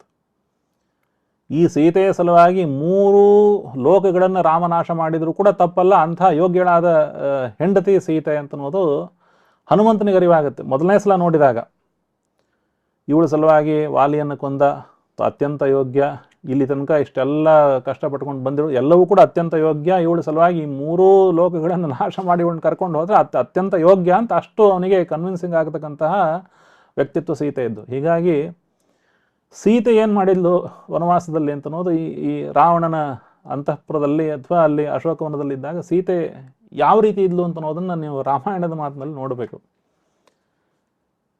ಸೀತೆ ಒಂದೇ ಬಟ್ಟೆ ಉಟ್ಕೊಂಡಿದ್ಲು. ವನವಾಸದ ರಾವಣನ ಅಶೋಕವನಿಕೆಯಲ್ಲಿದ್ದಾಗ ಸೀತೆ ಹತ್ರ ಇದ್ದದ್ದು ಒಂದೇ ಒಂದು ಬಟ್ಟೆ. ಯಾಕೆ ಅಂತಂದರೆ ರಾವಣನ ಬಟ್ಟೆಯನ್ನು ನಾವು ಉಪಯೋಗಿಸಬಾರ್ದು ಅಂತ, ಉಪಯೋಗಿಸ್ಲಿಕ್ಕೆ ಸಾಧ್ಯ ಇಲ್ಲ ಅವಳು. ಯಾಕೆಂದ್ರೆ ನನ್ನನ್ನು ಅವನು ಕಿಡ್ನ್ಯಾಪ್ ಮಾಡ್ಕೊಂಡು ಅಪಹರಣ ಮಾಡ್ಕೊಂಡು ಬಂದಿದ್ದಾನೆ, ಅವನು ಯಾವುದೇ ಒಂದು ನಾನು ಸ್ವೀಕಾರ ಮಾಡೋದಿಲ್ಲ ಅಂತ ಅಷ್ಟೊಂದು ಪ್ರತಿಜ್ಞೆ. ಸ್ನಾನ ಮಾಡಿಲ್ಲ ಅವಳು ಇಷ್ಟು ದಿವಸ. ರಾಮಾಯಣದಲ್ಲಿ ಆ ಸುಂದರಕಾಂಡದಲ್ಲಿ ಮತ್ತೆ ಆ ಮಾತು ಬರುತ್ತೆ. ಅವಳು ಪೂರ್ತಿ ಮೈಯೆಲ್ಲ ಹೊಲಸಾಗಿದೆ, ಕೂದಲೆಲ್ಲ ಜಟೆಗಟ್ಟಿ ಬಿಟ್ಟಿದೆ, ಒಂದೇ ಬಟ್ಟೆ ಉಟ್ಕೊಂಡಿದ್ದಾಳೆ, ಉಪವಾಸದಿಂದಿದ್ದಾಳೆ, ಪ್ರಾಣಧಾರಣೆಗೆ ಎಷ್ಟು ಬೇಕೋ ಅಷ್ಟೇ ಮಾಡ್ಕೊಂಡಿದ್ದಾಳೆ ಅವಳು ಸೀತೆ. ಅದಕ್ಕಿಂತ ಹೆಚ್ಚಾಗಿ ಒಂದು ರಾವಣನ ಮನೆಯಿಂದ ಒಂದು ಪದಾರ್ಥವನ್ನು ಕೂಡ ತಿಂದಿಲ್ಲ, ಒಂದನ್ನು ಸ್ವೀಕಾರ ಮಾಡಿಲ್ಲ, ಪ್ರತಿನಿತ್ಯ ಅಳ್ತಾ ಇದ್ದಾಳೆ ರಾಮನ ಸಲುವಾಗಿ. ಅದನ್ನು ನೋಡಿದಾಗ ಹನುಮಂತನಿಗೆ ಹೌದು, ಎಂಥ ಸೀತೆ ಇವಳ ಸಲುವಾಗಿ ಏನು ಮಾಡಿದರೂ ಕೂಡ ತಪ್ಪಿಲ್ಲ ಅಂತನೋ ಒಂದು ಮನವರಿಕೆ ಆಯಿತು ಅಂತನೋದನ್ನು ನಾವು ರಾಮಾಯಣದಲ್ಲಿ ನೋಡ್ತೀವಿ. ಹೀಗಾಗಿ ಅಂಥ ಸೀತೆಯ ಬಗ್ಗೆ, ಸೀತೆಯ ಹೃದಯದಲ್ಲಿ ಏನೇನಿತ್ತು ಅಂತನೋದು ರಾಮನಿಗೆ ಗೊತ್ತಾಗ್ತಾ ಇತ್ತು. ರಾಮನ ಮನಸ್ಸಲ್ಲಿ ಏನಿತ್ತು ಅಂತನೋದು ಡಬಲ್ ಸೀತೆಗೆ ಗೊತ್ತಾಗ್ತಿತ್ತು ಅಂತ ನಮಗೆ ಈ ಬಾಲಕಾಂಡದಲ್ಲಿ ಆರಂಭದಲ್ಲಿ ಬಂದಿರತಕ್ಕಂಥ ಅನೇಕ ಮಾತುಗಳೆಲ್ಲ ಇದೆ. ತುಂಬ ಅವರ ಹೃದಯ ತುಂಬ ಸಮೀಪದಲ್ಲಿತ್ತು. ಹೀಗಾಗಿ ಸೀತೆಯ ವಿಶುದ್ಧತೆ ಬಗ್ಗೆ ರಾಮನಿಗೆ ಯಾವ ಸಂಶಯವೂ ಕೂಡ ಇರಲಿಲ್ಲ. ಆದರೆ ಜನಗಳಿಗೆ ಅದನ್ನು ತಿಳಿಸ್ಬೇಕು ಅಂತನೋ ಕಾರಣಕ್ಕೆ ಅವಳನ್ನು ಅಗ್ನಿ ಪರೀಕ್ಷೆಗೆ ಗುರಿಪಡಿಸಿ ಆಮೇಲೆ ಆ ಮಾತನ್ನು ಕೂಡ ರಾಮ ಅಲ್ಲೇ ಹೇಳಿದ್ದಿದೆ. ಜನಗಳಿಗೆ ಈ ವಿಷಯ ಗೊತ್ತಾಗಬೇಕು ಅಂತ ನಾನು ಮಾಡಿದ್ದೇನೆ ಹೊರತು ನನಗೆ ಸೀತೆಯ ಬಗ್ಗೆ ಅನನ್ಯ ರಾಘವೇಣಾಹಂ ಭಾಸ್ಕರೇಣ ಪ್ರಭಾಯತ ಅಂತ ಸೀತೆಯು ಕೂಡ ಹೇಳ್ತಾಳೆ. ನಾನು ರಾಘವನ ಜೊತೆಗೆ ಯಾವಾಗಲೂ ಕೂಡ ಇರುವವಳು, ನನಗೆ ಯಾವ ಸಂಶಯವೂ ಕೂಡ ಇಲ್ಲ ಅಂತ ರಾಮನು ಕೂಡ ಹೇಳಿ ಅವರ ಸಮಾಗಮ ಆದಂತಹ ಒಂದು ಪ್ರಕರಣ. ಮತ್ತೆ ಇದು ಕೂಡ ಧರ್ಮವನ್ನು ಜನಗಳಿಗೆ ತಿಳಿಸ್ಬೇಕು ಅಂತನ್ನೋದನ್ನು, ಯಾಕೆಂತಂದ್ರೆ 1 ವರ್ಷ ರಾವಣನ ಮನೆಯಲ್ಲಿದ್ದವಳನ್ನು ರಾಮ ತನ್ನ ಕಾಮನೆಯನ್ನು ತೀರಿಸ್ಕೊಳ್ಳಿಕ್ಕೋಸ್ಕರವಾಗಿ ತಕ್ಷಣ ತಗೊಂಡ ಅಂತನೂ ಅಪವಾದ ಬರಬಾರ್ದು ಅಂತನೂ ಒಂದೇ ಒಂದು ಕಾರಣಕ್ಕೆ ರಾಮ ಇಂಥ ಒಂದು ಕಠಿಣವಾದ ಪರೀಕ್ಷೆಯನ್ನು ಮಾಡಿಸಿ ಸೀತೆಯ ವಿಶುದ್ಧತೆಯನ್ನು ತಿಳಿಸಿ ಕರ್ಕೊಂಡ ಅಂತನೂ ಮಾತು ರಾಮಾಯಣದಲ್ಲಿ ಬಂದಿದೆ. ಮುಂದಿನ ಪ್ರಶ್ನೆಗೆ ಹೋಗ್ಬೋದಾ? ಏನಾದರೂ ರೆಫರೆನ್ಸ್ ಬೇಕು? ತುಂಬ ಚೆನ್ನಾಗಿ ತಿಳಿಸ್ಕೊಟ್ರಿ. ಅಂದರೆ ಆ ಸೀತೆ ಅಷ್ಟು ತ್ಯಾಗ ಅವಳು ಮಾಡಿದಾಳೆ ಆ 1 ವರ್ಷದಲ್ಲಿ ರಾವಣನ ಒಂದು ಅರಮನೆಯಲ್ಲಿ, ಅಶೋಕವನದಲ್ಲಿ ಅಂತ. ಅದು ಒಂಥರ ಒಂದು ಮನಸ್ಸಿಗೆ ಅಷ್ಟು ಒಂದು ರಾಮನ ಬಗ್ಗೆ ಅವಳಿಗಿರುವಂತಹ ಒಂದು ಭಕ್ತಿ, ಪ್ರೀತಿ ಅದ್ಭುತ ಅದು. ಈಗ ರಾಮಂದು ನೋಡಿದ್ವಿ, ವಾಲಿ ವಧೆ ನೋಡಿದ್ವಿ, ಮತ್ತು ಸೀತೆ ಅಗ್ನಿ ಪರೀಕ್ಷೆ ಬಗ್ಗೆ ತಾವು ಹೇಳಿದ್ರಿ. ಇದೇ ಥರ ಮುಂದೆ ಹನುಮಂತನ ಬಗ್ಗೆ ಮಾತಾಡ್ತಾರೆ. ನಾವು ರಾಮಾಯಣ ಮಾತಾಡಿ 3ನೇ ಪ್ರಶ್ನೆ ನಂದಿರೋದು. ಈಗ 2 ಪ್ರಶ್ನೆ ಆಗಿದೆ, ಇನ್ನು 7ರಲ್ಲಿ ಇನ್ನು 5 ಇದೆ. 3ನೇ ಪ್ರಶ್ನೆ ನಂದು ಆಚಾರ್ಯ. ಈ ಹನುಮಂತನಿಗೆ ಲಂಕೆಯನ್ನು ಸುಟ್ಟ ಅವನು, ಅಂದರೆ ಮಹಾನ್ ಶಕ್ತಿಶಾಲಿ ಅಂತ ಗೊತ್ತು, ಬಲವಂತ, ಅವನಿಗೆ ಇಡೀ ಲಂಕೆನ ನಾಶ ಮಾಡುವಂತಹ ಅಷ್ಟು ಬಲಶಾಲಿ ಅವನು ಹನುಮಂತ. ಹನುಮಂತ ಮನಸ್ಸು ಮಾಡಿದ್ರೆ ರಾವಣನ ಸೋಲಿಸೋದು ಏನೂ ಕಷ್ಟ ಇಲ್ಲ ಅನ್ನೋದು ನಾವು ನೋಡಿದ್ದೀವಿ ಬಹಳಷ್ಟು ಈ ಒಂದು ಸುಂದರಕಾಂಡದಲ್ಲಿ ಬರುವಂತಹ ಕಥೆಗಳಲ್ಲಿ. ಈ ಯುದ್ಧ ಯಾಕೆ ಬೇಕಾಗಿತ್ತು ಅಂತ, ಸೀದಾ ಹನುಮಂತ ಅವನನ್ನು ರಾವಣನ ಅಲ್ಲೇ ಸಾಯಿಸಿ ಸೀತನ ಕರ್ಕೊಂಡು ಬಂದ್ಬಿಡ್ಬೋದಾಗಿತ್ತು. ಇಷ್ಟು ದೊಡ್ಡ ಯುದ್ಧ ರಾಮ ಯಾಕೆ ಮಾಡಬೇಕಾಯಿತು, ಇದರದ ಅಗತ್ಯ ಏನಿತ್ತು? ಅಂದರೆ ಹನುಮಂತನನ್ನು ಈಗ ದೂತನಾಗಿ ಕಳಿಸಿದ ಮೇಲೆ ಬರೀ ಒಂದು ಉಂಗುರ ಮಾತ್ರ ಕೊಟ್ಟು ಕಳಿಸ್ದೆ ಅವನಲ್ಲೇ ಹೋದ್ಮೇಲೆ ಸೀತೆನೇ ಕರ್ಕೊಂಡೇ ಬರ್ಬೋದಾಗಿತ್ತು. ಇಡೀ ಯುದ್ಧನ ಗೆಲ್ಲುವಂಥ ಶಕ್ತಿ ಇದ್ದಂತಹ ಹನುಮಂತನಿಗೆ ಅವನನ್ನು ಈಗ ದೂತ ಮಾಡಿದ್ರು ಅದು ರಾಮನಿಗೆ, ಆ ನಾಯಕನಿಗೆ ತಾನೇ ಶ್ರೇಯಸ್ಸೋದು. ಯಾವುದೇ ಒಂದು ಸೋಲ್ಜರ್ ಕೆಲಸ ಮಾಡಿದ್ರು ಕೂಡ ಅದು ರಾಜನಿಗೇ ಬರುವಂತಹ ಕೀರ್ತಿ. ಅದು ಯಾವುದೇ ವಿಜಯ ಅದು ಸೋಲ್ಜರ್ ಮಾಡಲಿ ಯಾರೇ ಮಾಡಿದ್ರು ಧರ್ಮದಲ್ಲಿ ಅದು ರಾಜನಿಗೆ ಸೇರುತ್ತದೆ. ಹಾಗಾಗಿ ಯಾಕೆ ಅದನ್ನು ಮಾಡಲಿಕ್ಕಾಗಿಲ್ಲ? ಇಷ್ಟೆಲ್ಲ ಕಷ್ಟಪಟ್ಟು ಸೇತುವೆ ಕಟ್ಟಿ ಎಲ್ಲರನ್ನೂ ಕರ್ಕೊಂಡೋಗಿ ಆ ಯುದ್ಧ ನೀತಿಗಳನ್ನೆಲ್ಲ ಮಾಡಿ ಅಷ್ಟು ಮಾಡಬೇಕಾಗಿತ್ತಾ ಅನ್ನೋದು ಪ್ರಶ್ನೆ. ಇದರ ಹಿಂದೆ ಏನು ಧರ್ಮದ ಒಂದು ವಿಷಯ ಇದೆ. ಇದು ರಾಮಾಯಣದಲ್ಲೇ ಬಂದಿದೆ. ಶಕ್ತಿರಸ್ತಿ ಮೇ ಓಢುಂ ಲಂಕಾಮಪಿ ಸರಾವಣ. ನಾನು ನಿನ್ನನ್ನು ಕರ್ಕೊಂಡು ಹೋಗ್ತೇನೆ, ಬರೀ ನಿನ್ನಷ್ಟೇ ಅಲ್ಲ, ರಾವಣನ ಜೊತೆಗೆ ಇಡೀ ಲಂಕೆನೇ ನಾನು ತಗೊಂಡು ಹೋಗ್ತೀನಿ ಅಂತ ಹನುಮಂತ ಹೇಳ್ತಾನೆ ಸೀತೆಗೆ. ನನ್ನ ಜೊತೆ ಬಂದ್ಬಿಡು, ಈಗ ನನ್ನ ಮೈ ಮೇಲೆ ನೀನು ಹತ್ತು, ಇಡೀ ಸಾಗರವನ್ನು ದಾಟಿಸ್ಕೊಂಡು ನಾನು ಹೋಗಿ ರಾಮನ ಪಾದತಲದಲ್ಲಿ ನಿನ್ನ ನಿಲ್ಲಿಸ್ತೀನಿ. ಬರೇ ನಿನ್ನಷ್ಟೇ ಅಲ್ಲ, ಇಡೀ ಲಂಕೆ ದ್ವೀಪ, ಮಹಾದ್ವೀಪವನ್ನು ಹೊತ್ಕೊಂಡು ನಾನು ಹೋಗಿ ರಾಮನ ಪಾದತಲದಲ್ಲಿ ರಾವಣನಿಗೆ ಹೆಡಮರಿಗೆ ಕಟ್ಟಿ ಅಲ್ಲಿ ರಾಮನ ಎದುರುಗಡೆ ನಿಲ್ಲಿಸ್ತೇನೆ ಅಂತ ಹನುಮಂತ ಸೀತೆಗೆ ಹೇಳ್ತಕ್ಕಂತಹ ಮಾತು. ಅದಕ್ಕೆ ಸೀತೆ ಹೇಳ್ತಾಳೆ, ಹೌದು ನಿನಗೆಲ್ಲ ನಿನ್ನ ಶಕ್ತಿ ಬೇಕಾದಷ್ಟಿದೆ, ಆದರೆ ನನಗೊಂದು ಹೆದರಿಕೆ ಇದೆ ಅಂತ. ಏನು ಅಂತಂದರೆ, ನೀನು ಬಂದಮೇಲೆ ನಾನು ಕುತ್ಕೊಂಡಿರ್ತೀನಿ, ನೀನು ತುಂಬ ಫಾಸ್ಟಾಗಿ ಹೋಗ್ತಿರ್ತೀನಿ, ನಾ ಎಲ್ಲ ಸಮುದ್ರದಲ್ಲಿ ಬಿದ್ದು ಬಿಡ್ತೀನಿ, ನನಗೊಂದು ಹೆದರಿಕೆ ಇದೆ ಅಂತ ಒಂದು ಉತ್ತರವನ್ನು ಸೀತೆ ಕೊಡ್ತಾಳೆ. ಬೀಳ್ತಾಳೆ ಅಂತಲ್ಲ, ಆದರೆ ಒಂದು ಅಪ್ರಹೆನ್ಷನ್ನು. ಆದರೆ ಅದಕ್ಕಿಂತ ಮುಖ್ಯವಾಗಿ ಇನ್ನೊಂದು ಸೀತೆ ಹೇಳ್ತಕ್ಕಂಥ ಮಾತು ಇನ್ನೊಂದು ಏನು ಅಂತಂದರೆ, ಕಾಮಂ ತ್ವಮಪಿ ಪರ್ಯಾಪ್ತ ನಿಹಂತುಂ ಸರ್ವರಕ್ಷಸಾನ್. ಈಗಲೇ ನೀನು ಎಲ್ಲರನ್ನು ಸಾಯಿಸ್ಬಿಡ್ಬೋದು. ಅವಾಗಲೇ ರಾವಣನ ಬಲದ ಒಂದು ಕಾಲಭಾಗವನ್ನು ಅಲ್ಲೇ ಮುಗಿಸ್ಬಿಟ್ಟಿದ್ದ ಅವನು. ಲಂಕಾ ದಹನ ಸಂದರ್ಭದಲ್ಲಿ ರಾವಣನ ಬಲದ ಒಂದು ಕಾಲಭಾಗ ಮುಗಿದೋಗಿತ್ತು. ಇಡೀ ರಾಕ್ಷಸರನ್ನು ಅಲ್ಲೇ ಮುಗಿಸಿ ರಾವಣನನ್ನು ಅಲ್ಲೇ ಕೊಂದು ಬರಬಹುದಿತ್ತು. ಆದರೆ ರಾಘವಸ್ಯ ಯಶೋ ಹೀಯೇತ್ ತ್ವಯಾ ಶಸ್ತೈಸ್ತು ರಾಕ್ಷಸೈಹಿ. ನೀನೇ ಉಳಿದ ರಾಕ್ಷಸರಿಗೆ ಶಾಸನವನ್ನು ಮಾಡಿದರೆ ರಾಮನನ್ನು ಯಾರು ಸ್ಮರಣೆ ಮಾಡ್ಕೋತಾರೆ ಅಂತ. ಹೀಗಾಗಿ ರಾಮನಿಗೆ ಹೆಸರು ಬಂದಿರೋದೇ ರಾಮ ಇಷ್ಟು ಕಷ್ಟಪಟ್ಟು ಅಲ್ಲಿ ಲಂಕೆಗೆ ಹೋಗಿ ಸಾಗರವನ್ನು ದಾಟಿ ಅಲ್ಲಿ ಸೇತುವೆಯನ್ನು ಕಟ್ಟಿ ಲಂಕೆಗೆ ಹೋಗಿ ಇಷ್ಟು ದಿವಸ ಯುದ್ಧ ಮಾಡಿ ರಾವಣನಿಗೆ ಪರ್ಯಾಪ್ತವಾದ ಅವಕಾಶವನ್ನು ಕೊಟ್ಟು ಅವನ ಜೊತೆ ಅಷ್ಟು ಘನಘೋರವಾದ ಯುದ್ಧವನ್ನು ಮಾಡಿ ಅವನನ್ನು ಸೋಲಿಸಿದ ಅಂತ ಒಂದು ಮಾತು ಬರಬೇಕು. ಆದರೆ ಈ ಮಾತು ಬರಲ್ಲ ನೀನು ನನ್ನ ಕರ್ಕೊಂಡು ಹೋದರೆ. ಹೀಗಾಗಿ ರಾಮನೇ ಬರಬೇಕು, ರಾಮ ಬಂದು ನನ್ನ ಕರ್ಕೊಂಡು ಹೋಗಿ ನನ್ನನ್ನು ಅವನು ಈ ಅಪವಾದದಿಂದ ಮುಕ್ತವನ್ನಾಗಿ ಮಾಡಬೇಕು, ಮತ್ತು ನಾನು ಬೇರೆ ಪುರುಷರನ್ನು ನಾನು ಮುಟ್ಲಿಕ್ಕೆ ನಾನು ಇಚ್ಛೆ ಪಡೋದಿಲ್ಲ ಅಂತ ಸೀತೆ ಹೇಳ್ತಕ್ಕಂಥ ಒಂದು ಮಾತು. ರಾವಣ ಒಂದ್ಸಲ ನನ್ನ ಮುಟ್ಟಿ ಆಗಿದೆ, ಈಗಾಗಲೇ ಅಪಹರಣ ಮಾಡಬೇಕಾದ್ರೆ ರಾವಣ ನನ್ನನ್ನು ಮುಟ್ಟಿದ್ದಾನೆ, ಆದರೆ ನಾನು ಇನ್ನೊಂದ್ಸಲ ನನಗೆ ಇಚ್ಛೆ ಇಲ್ಲ, ನಾನು ನಿನ್ನ ಬೆನ್ನ ಮೇಲೆ ನಾನು ಬರಲ್ಲ ಅಂತ ಸೀತೆ ಒಂದು ಮಾತು. ಹೀಗಾಗಿ ಹನುಮಂತ ಅನಿವಾರ್ಯವಾಗಿ ಅವಳನ್ನು ಅಲ್ಲಿ ಬಿಟ್ಟು ಅವಳ ಚೂಡಾಮಣಿಯನ್ನು ತೆಗೆದುಕೊಂಡು ಬಂದು ರಾಮನಿಗೆ ಕೊಟ್ಟು ರಾಮನಿಗೆ ಅವಳ ಸಂದೇಶವನ್ನು ತಲುಪಿಸಿದ ಮೇಲೆ ಮುಂದೆ ಆಗತಕ್ಕಂತಹ ಘಟನೆಗಳು ಎಲ್ಲರಿಗೂ ಕೂಡ ಚೆನ್ನಾಗಿ ಗೊತ್ತು. ಹೀಗಾಗಿ ರಾಮನ ಯಶಸ್ಸಿನ ಧರ್ಮ ಯಾವ ಹೆಂಡತಿಗೂ ಕೂಡ ಒಂದು ಇಚ್ಛೆ ಏನಿರುತ್ತೆ ಅಂತಂದರೆ ನನ್ನ ಗಂಡ ಚೆನ್ನಾಗಿ ಎಲ್ಲ ಕಡೆ ಮರೆಯಬೇಕು ಅಂತ ಒಂದು ಆಸೆ ಇರುತ್ತೆ. ಅದಲ್ಲದೆ ಬೇರೆ ಪುರುಷರನ್ನು ನಾನು ಮುಟ್ಟಬಾರ್ದು ಅಂತ ಅನ್ನೋದು ಒಂದು ಅವಳ ಒಂದು ಧರ್ಮ. ಎರಡೂ ಕೂಡ ಮಾತಿದೆ. ಇದೇ ಸಂದರ್ಭದಲ್ಲಿ ನಾವು ಲಕ್ಷ್ಮಣನ ಮಾತನ್ನು ಕೂಡ ಒಂದು ನೆನಪಿಸ್ಕೊಳ್ಬಹುದು. ಎಲ್ಲ ಆಭರಣಗಳನ್ನು ಕಪಿಗಳು ತೋರಿಸಿದಾಗ ಈ ಆಭರಣಗಳ ಪರಿಚಯ ನಿನಗಾಗತ್ತಾ ಅಂತ ಕೇಳ್ತಾರೆ ಲಕ್ಷ್ಮಣನನ್ನು.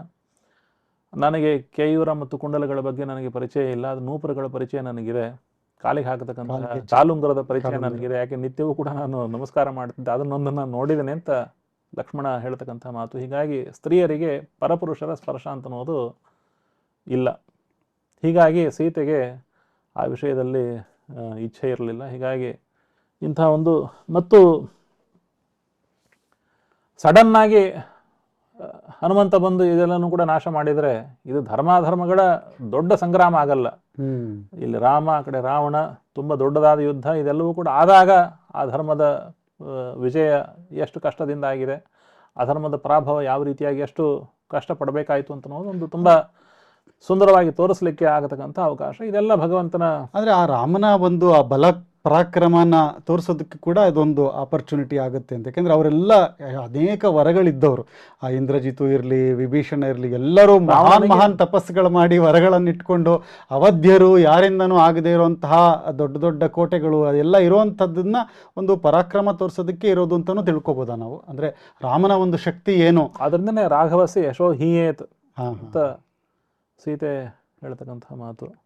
ಈಗ 7 ಪ್ರಶ್ನೆನಲ್ಲಿ 3 ಮುಗಿಸಿದ್ದೀವಿ ನಾವು. ಮತ್ತೆ ಸೀತೆಯ ಕುರಿತಾದ ಇನ್ನೊಂದು ಪ್ರಶ್ನೆ, ಯಾಕೆಂದರೆ ಇದೊಂಥರ ಇನ್ನೂ ಹೆಚ್ಚು ಎಮೋಷ್ನಲ್ ಆದಂತಹ ವಿಷಯ. ಯಾಕೆಂದರೆ ಒಬ್ಬ ದೋಬಿ ಮಾತಿಗೆ ಕೇಳಿಕೊಂಡು ಗರ್ಭಿಣಿಯಾದ ಸೀತೆಯನ್ನು ಬಿಟ್ಟ ರಾಮ ಅನ್ನೋದು ದೊಡ್ಡ ಎಸ್ಪೆಷಲಿ ಈಗಿನ ಒಂದು ಈ ವಿಮೆನ್ ಆರ್ಗನೈಸೇಷನ್ಸು ಏನಿದ್ದಾರೆ, ಫಾರ್ವರ್ಡ್ ಲುಕಿಂಗ್ ಈ ಥರದವರು, ಈ ತುಂಬ ದೊಡ್ಡ ಈ ಸ್ತ್ರೀ ಶಕ್ತಿ ಸ್ತ್ರೀ ಸಮೂಹಗಳು ಮಾಡುವಂತಹ ದೊಡ್ಡ ಒಂದು ಆಪಾದನೆ ಇದೇನೆಂದರೆ ಈ ಸೀತೆಯ ಪರಿತ್ಯಾಗ ಯಾಕೆ ಮಾಡ್ದ, ಅದು ಗರ್ಭಿಣಿ ಆದಾಗ ಬಿಟ್ಟ ಅವನು ಅನ್ನೋದು. ಅದಕ್ಕೆ ಧರ್ಮಾಧರ್ಮಗಳ ವಿಷಯಗಳಲ್ಲಿ, ಯಾಕೆಂದರೆ ಒಂದು ಅಲ್ಲಿ ರಾಜನ ಧರ್ಮದ ವರ್ಸಸ್ ಈ ಪತಿ ಧರ್ಮ. ಯಾಕೆಂದರೆ ಹೆಂಡತಿ ಗರ್ಭಿಣಿ ಆದಾಗ ನಿಮಗೆ ರಾಜ್ಯ ಮುಖ್ಯನಾ, ನೀನೊಬ್ಬ ರಾಜತನ ಬಿಟ್ಬಿಡ್ಬೋದಾಗಿತ್ತು, ನೀನು ರಾಜ್ಯ ಬಿಟ್ಟು ಹೆಂಡತಿಯಿಂದ ನಿಂತ್ಕೋಬೇಕಾಗಿತ್ತು, ಅದು ಮುಖ್ಯ ಅಲ್ವಾ? ಪತಿ ಧರ್ಮ ಮುಖ್ಯನಾ, ರಾಜಧರ್ಮ ಮುಖ್ಯನಾ? ಈ ಒಂದು ಗೊಂದಲ ಇದೆ. ಇದ್ರ ಬಗ್ಗೆ ತಾವು ಹೇಗೆ ಈ ಒಂದು ಚಿಂತನೆಯನ್ನು ನಾವು ಮುಂದುವರಿಸ್ಬೋದು? ಯಾವ ಲಾಜಿಕ್ಕನ್ನು ನಾವು ಇದರಲ್ಲಿ ಕೊಡ್ತೀವಿ ರಾಮನ ಪ್ರಕಾರ? ಇನ್ನು ನಮಗೆ ರಾಮ ಮಾಡಿದ್ದೆಲ್ಲ ಧರ್ಮ, ನೀವು ಹೇಳಿದ್ರಿ ರಾಮೋ ವಿಗ್ರಹ ಧರ್ಮವಾನ್ ಅಂತ ಹೇಳಿದ್ರಿ, ಅವನು ಧರ್ಮದ ಸ್ವರೂಪ ಅಂತ. ಇದರಲ್ಲಿ ನಾವು ಧರ್ಮನ ಹೇಗೆ ತಿಳ್ಕೋಬೇಕು? ರಾಮನಿಗೆ ಸೀತೆ ಬಗ್ಗೆ ಎಷ್ಟು ಪ್ರೀತಿ ಇತ್ತು ಅಂತ ಅನ್ನೋದಕ್ಕೆ ಹನುಮಂತ ಒಂದು ಮಾತು ಹೇಳೋದು, ಧಾರಯತ್ಯಾತ್ಮನೋದೇಹಂ ನಶೋಕೇನ ಅವಸೀದತಿ. ಈ ಸೀತೆಯಂಥ ಹೆಂಡತಿಯನ್ನು ಪಡೆದಿದ್ದಾನಲ್ಲ ರಾಮ, ಸೀತೆ ಅಪಹರಣ ಆದಾಗ ಬದುಕಿದಾನಲ್ಲ, ಅದೇ ದೊಡ್ಡ ಆಶ್ಚರ್ಯ ಅಂತ. ಅವನಿಗೆ ಅಷ್ಟು ದುಃಖದಲ್ಲಿ ಸೀತೆಯ ಬಗ್ಗೆ ಅವನಿಗೆ 4 ರೀತಿಯಾದಂಥ ಅವಳು ಹೆಂಡತಿ, ಆಶ್ರಿತಳು, ಅದ್ರ ಜೊತೆಗೆ ಅವಳ ಜೊತೆ ಹೆಂಡತಿ ತುಂಬ ಪ್ರಿಯಳಾದವಳು. ಹೆಂಡತಿ ಆದವರೆಲ್ಲರೂ ಪ್ರಿಯರಾಗಬೇಕು ಅಂತಿಲ್ಲ, 4 ಕಾರಣಗಳಿಂದ ಸೀತೆಯ ಬಗ್ಗೆ ತುಂಬ ಅವನಿಗೆ ಪ್ರೀತಿ. ಅಂಥ ಸೀತೆ ಕಳೆದು ಹೋದಾಗ ಧಾರಯತ್ಯಾತ್ಮನೋದೇಹಂ ನಶೋಕೆ ನಾವು ಸೀದತಿ, ಬದುಕಿದಾನೆ ಅಂತನೋ ತುಂಬ ದೊಡ್ಡ ಆಶ್ಚರ್ಯ ಅಂತ ಹನುಮಂತನಿಗೆ, ಇನ್ನೂ ರಾಮ ಬದುಕಿದಾನಲ್ಲ ಅಂತ. ಅಂಥ ಸೀತೆಯ ಬಗ್ಗೆ ಪ್ರೀತಿ ಉಳ್ಳಂಥ ರಾಮ, ಸೀತಾರಾಮರ ಆ ಪ್ರೀತಿ ಇನ್ನೂ ಸುಂದರಕಾಂಡದಲ್ಲಿ ಅನೇಕ ಮಾತುಗಳು ಬಂದಿವೆ. ಅವನು ಈ ರಾಮ ಮಲ್ಕೊಂಡಿರ್ತಾನಲ್ಲ, ಮೈ ಮೇಲೆ ಸೊಳ್ಳೆ ಗಿಳೆ ಕಡಿದ್ರೆ ಅವನಿಗೆ ಪರಿವೇನೇ ಇಲ್ಲ, ಅವನಿಗೆ ಅವನು ಓಡಿಸಲ್ಲ ಅಂತ ಅವನು. ಯಾಕೆ ಅಂತಂದ್ರೆ ಅವನು ಧ್ಯಾನ ಇರೋದು ಸೀತೆಯ ಬಗ್ಗೆ ಅಂತ. ಇಷ್ಟು ಸೀತೆಯ ಬಗ್ಗೆ ಪ್ರೀತಿಯ ಪರಮೋಚ್ಚ ಸ್ಟೇಜ್ ಅಂತ ಅನ್ಬೋದು. ಏನಾದರೂ ಯಾರಿಗಾದ್ರೂ ಪ್ರಪಂಚದಲ್ಲಿ ಪ್ರೀತಿ ಇದೆ ಅಂತ ಅಂದರೆ ಬೇರೆ ಅನೇಕ ರೀತಿಯಾದ ಉದಾಹರಣೆಗಳನ್ನ ತೋರಿಸೋದೆಲ್ಲ ಇದ್ದೇ ಇದೆ. ಆದರೆ ಎಲ್ಲಾದರೂ ತುಂಬ ಹೈಯೆಸ್ಟ್ ಲವ್ ಅಂತ ಅನ್ನೋದೆಲ್ಲ ತೋರಿಸ್ಬೇಕಂದ್ರೆ ಸೀತಾರಾಮರ ಪ್ರೀತಿಯ ಬಗ್ಗೆ ತೋರಿಸ್ಬೋದು. ಆ ಸೀತೆಗೂ ಕೂಡ ಅಷ್ಟೇ ಪ್ರೀತಿ, ರಾಮನಿಗೂ ಕೂಡ ಅಷ್ಟೇ ಪ್ರೀತಿ. ಹೀಗಾಗಿ ಅವನು ಇಷ್ಟೆಲ್ಲ ಕಷ್ಟಪಟ್ಟು ಮಾಡಿದ್ದು ಇದೆಲ್ಲ ರಾಮಾಯಣನೇ, ಅದೇ ರಾಮಾಯಣ, ಆ ಪ್ರೀತಿಯ ರಾಮಾಯಣ ಅಂತ ಅನ್ಬಹುದು. ಬೇಕಾದ್ರೆ ಧರ್ಮಾಧರ್ಮಗಳ ಒಂದು ಕಥೆ ಆದರೆ ಹೆಂಡತಿಯ ಬಗ್ಗೆ ಅಷ್ಟು ಪ್ರೀತಿ ಇರಬೇಕಾದ್ದು ಕೂಡ ಒಂದು ಧರ್ಮ ಅಂತ ಅನ್ನೋದೇ ಅದೊಂದು ಸಂದೇಶ. ಅದಿರಲಿ, ಅಂತಹ ಪ್ರಿಯಳಾದ ಸೀತೆಯನ್ನ ರಾಮ ಬಿಡಬೇಕು ಅಂತಂದ್ರೆ ಒಬ್ಬ ಧೋಬಿ ಮಾತು ಕೇಳಿಕೊಂಡು ಬಿಟ್ಟದ್ದಲ್ಲ ಅದು. ಇದು ರಾಮಾಯಣದ ಉತ್ತರಕಾಂಡದಲ್ಲಿ 43ನೇ ಸರ್ಗ. ಏನು ಭದ್ರ ಅಂತ ಒಬ್ಬ ಅವನು ಸ್ಪೈ, ಅವನು ಬರ್ತಾನೆ. ರಾಮ ಅವನು ಕೇಳ್ತಾನೆ, ಏನು ಜನಗಳೆಲ್ಲ ನನ್ನ ಬಗ್ಗೆ ಏನು ಮಾತಾಡ್ತಾ ಇದ್ದಾರೆ ಅಂತ ಕೇಳ್ತಾನೆ. ಕೇಳಿದಾಗ ನಗರದ ಪ್ರತಿಯೊಂದು ಬೀದಿಗಳಲ್ಲಿ, ನಗರದ ಪ್ರತಿಯೊಂದು ಮನೆಗಳಲ್ಲಿ ನಿನ್ನ ಕಥೆ ನಡೀತಾ ಇದೆ. ಏನು ಕಥೆ? ರಾಮನ ಆಡಳಿತ ಎಲ್ಲ ತುಂಬ ಚೆನ್ನಾಗಿದೆ, ರಾಮರಾಜ್ಯ ತುಂಬ ಚೆನ್ನಾಗಿದೆ, ರಾಮ ಹೆಂಡತಿ ವಿಷಯದಲ್ಲಿ ಮಾತ್ರ ತಪ್ಪಾಗಿ ನಡ್ಕೊಂಡ ಅಂತ. ದುಷ್ಕರಂ ಕೃತವಾನ್ ರಾಮ ಸಮುದ್ರೇ ಸೇತುಬಂಧನಂ. ಸಮುದ್ರದಲ್ಲಿ ಸೇತುವೆಯನ್ನು ಕಟ್ಟಿದ್ದು ಇಷ್ಟು ತನಕ ಯಾರೂ ಪ್ರಪಂಚದಲ್ಲಿ ಕಟ್ಟಿರಲಿಲ್ಲ, ರಾಮ ಕಟ್ಟಿದ. ಅಷ್ಟು ಕಷ್ಟಪಟ್ಟು ಆ ರಾವಣನನ್ನು ಕೊಂದು ಸೀತೆಯನ್ನು ಕರ್ಕೊಂಡು ಬಂದ. ಆದರೆ ಆ ಸೀತೆ 1 ವರ್ಷ ರಾವಣನ ಮನೆಯಲ್ಲಿದ್ದವಳು, ಅವಳನ್ನು ಕರ್ಕೊಂಡು ಬಂದು ಅವಳ ಸಂಸರ್ಗದಲ್ಲಿ ಸುಖವನ್ನು ಅನುಭವಿಸುವ ಕಾತರತೆ ರಾಮನಿಗೆ ಅದ್ಯಾಕಿದೆ ಅಂತ ಮಾತು ಎಲ್ಲ ಜನಗಳು ಆಡ್ತಾ ಇದ್ದಾರೆ ಅಂತ.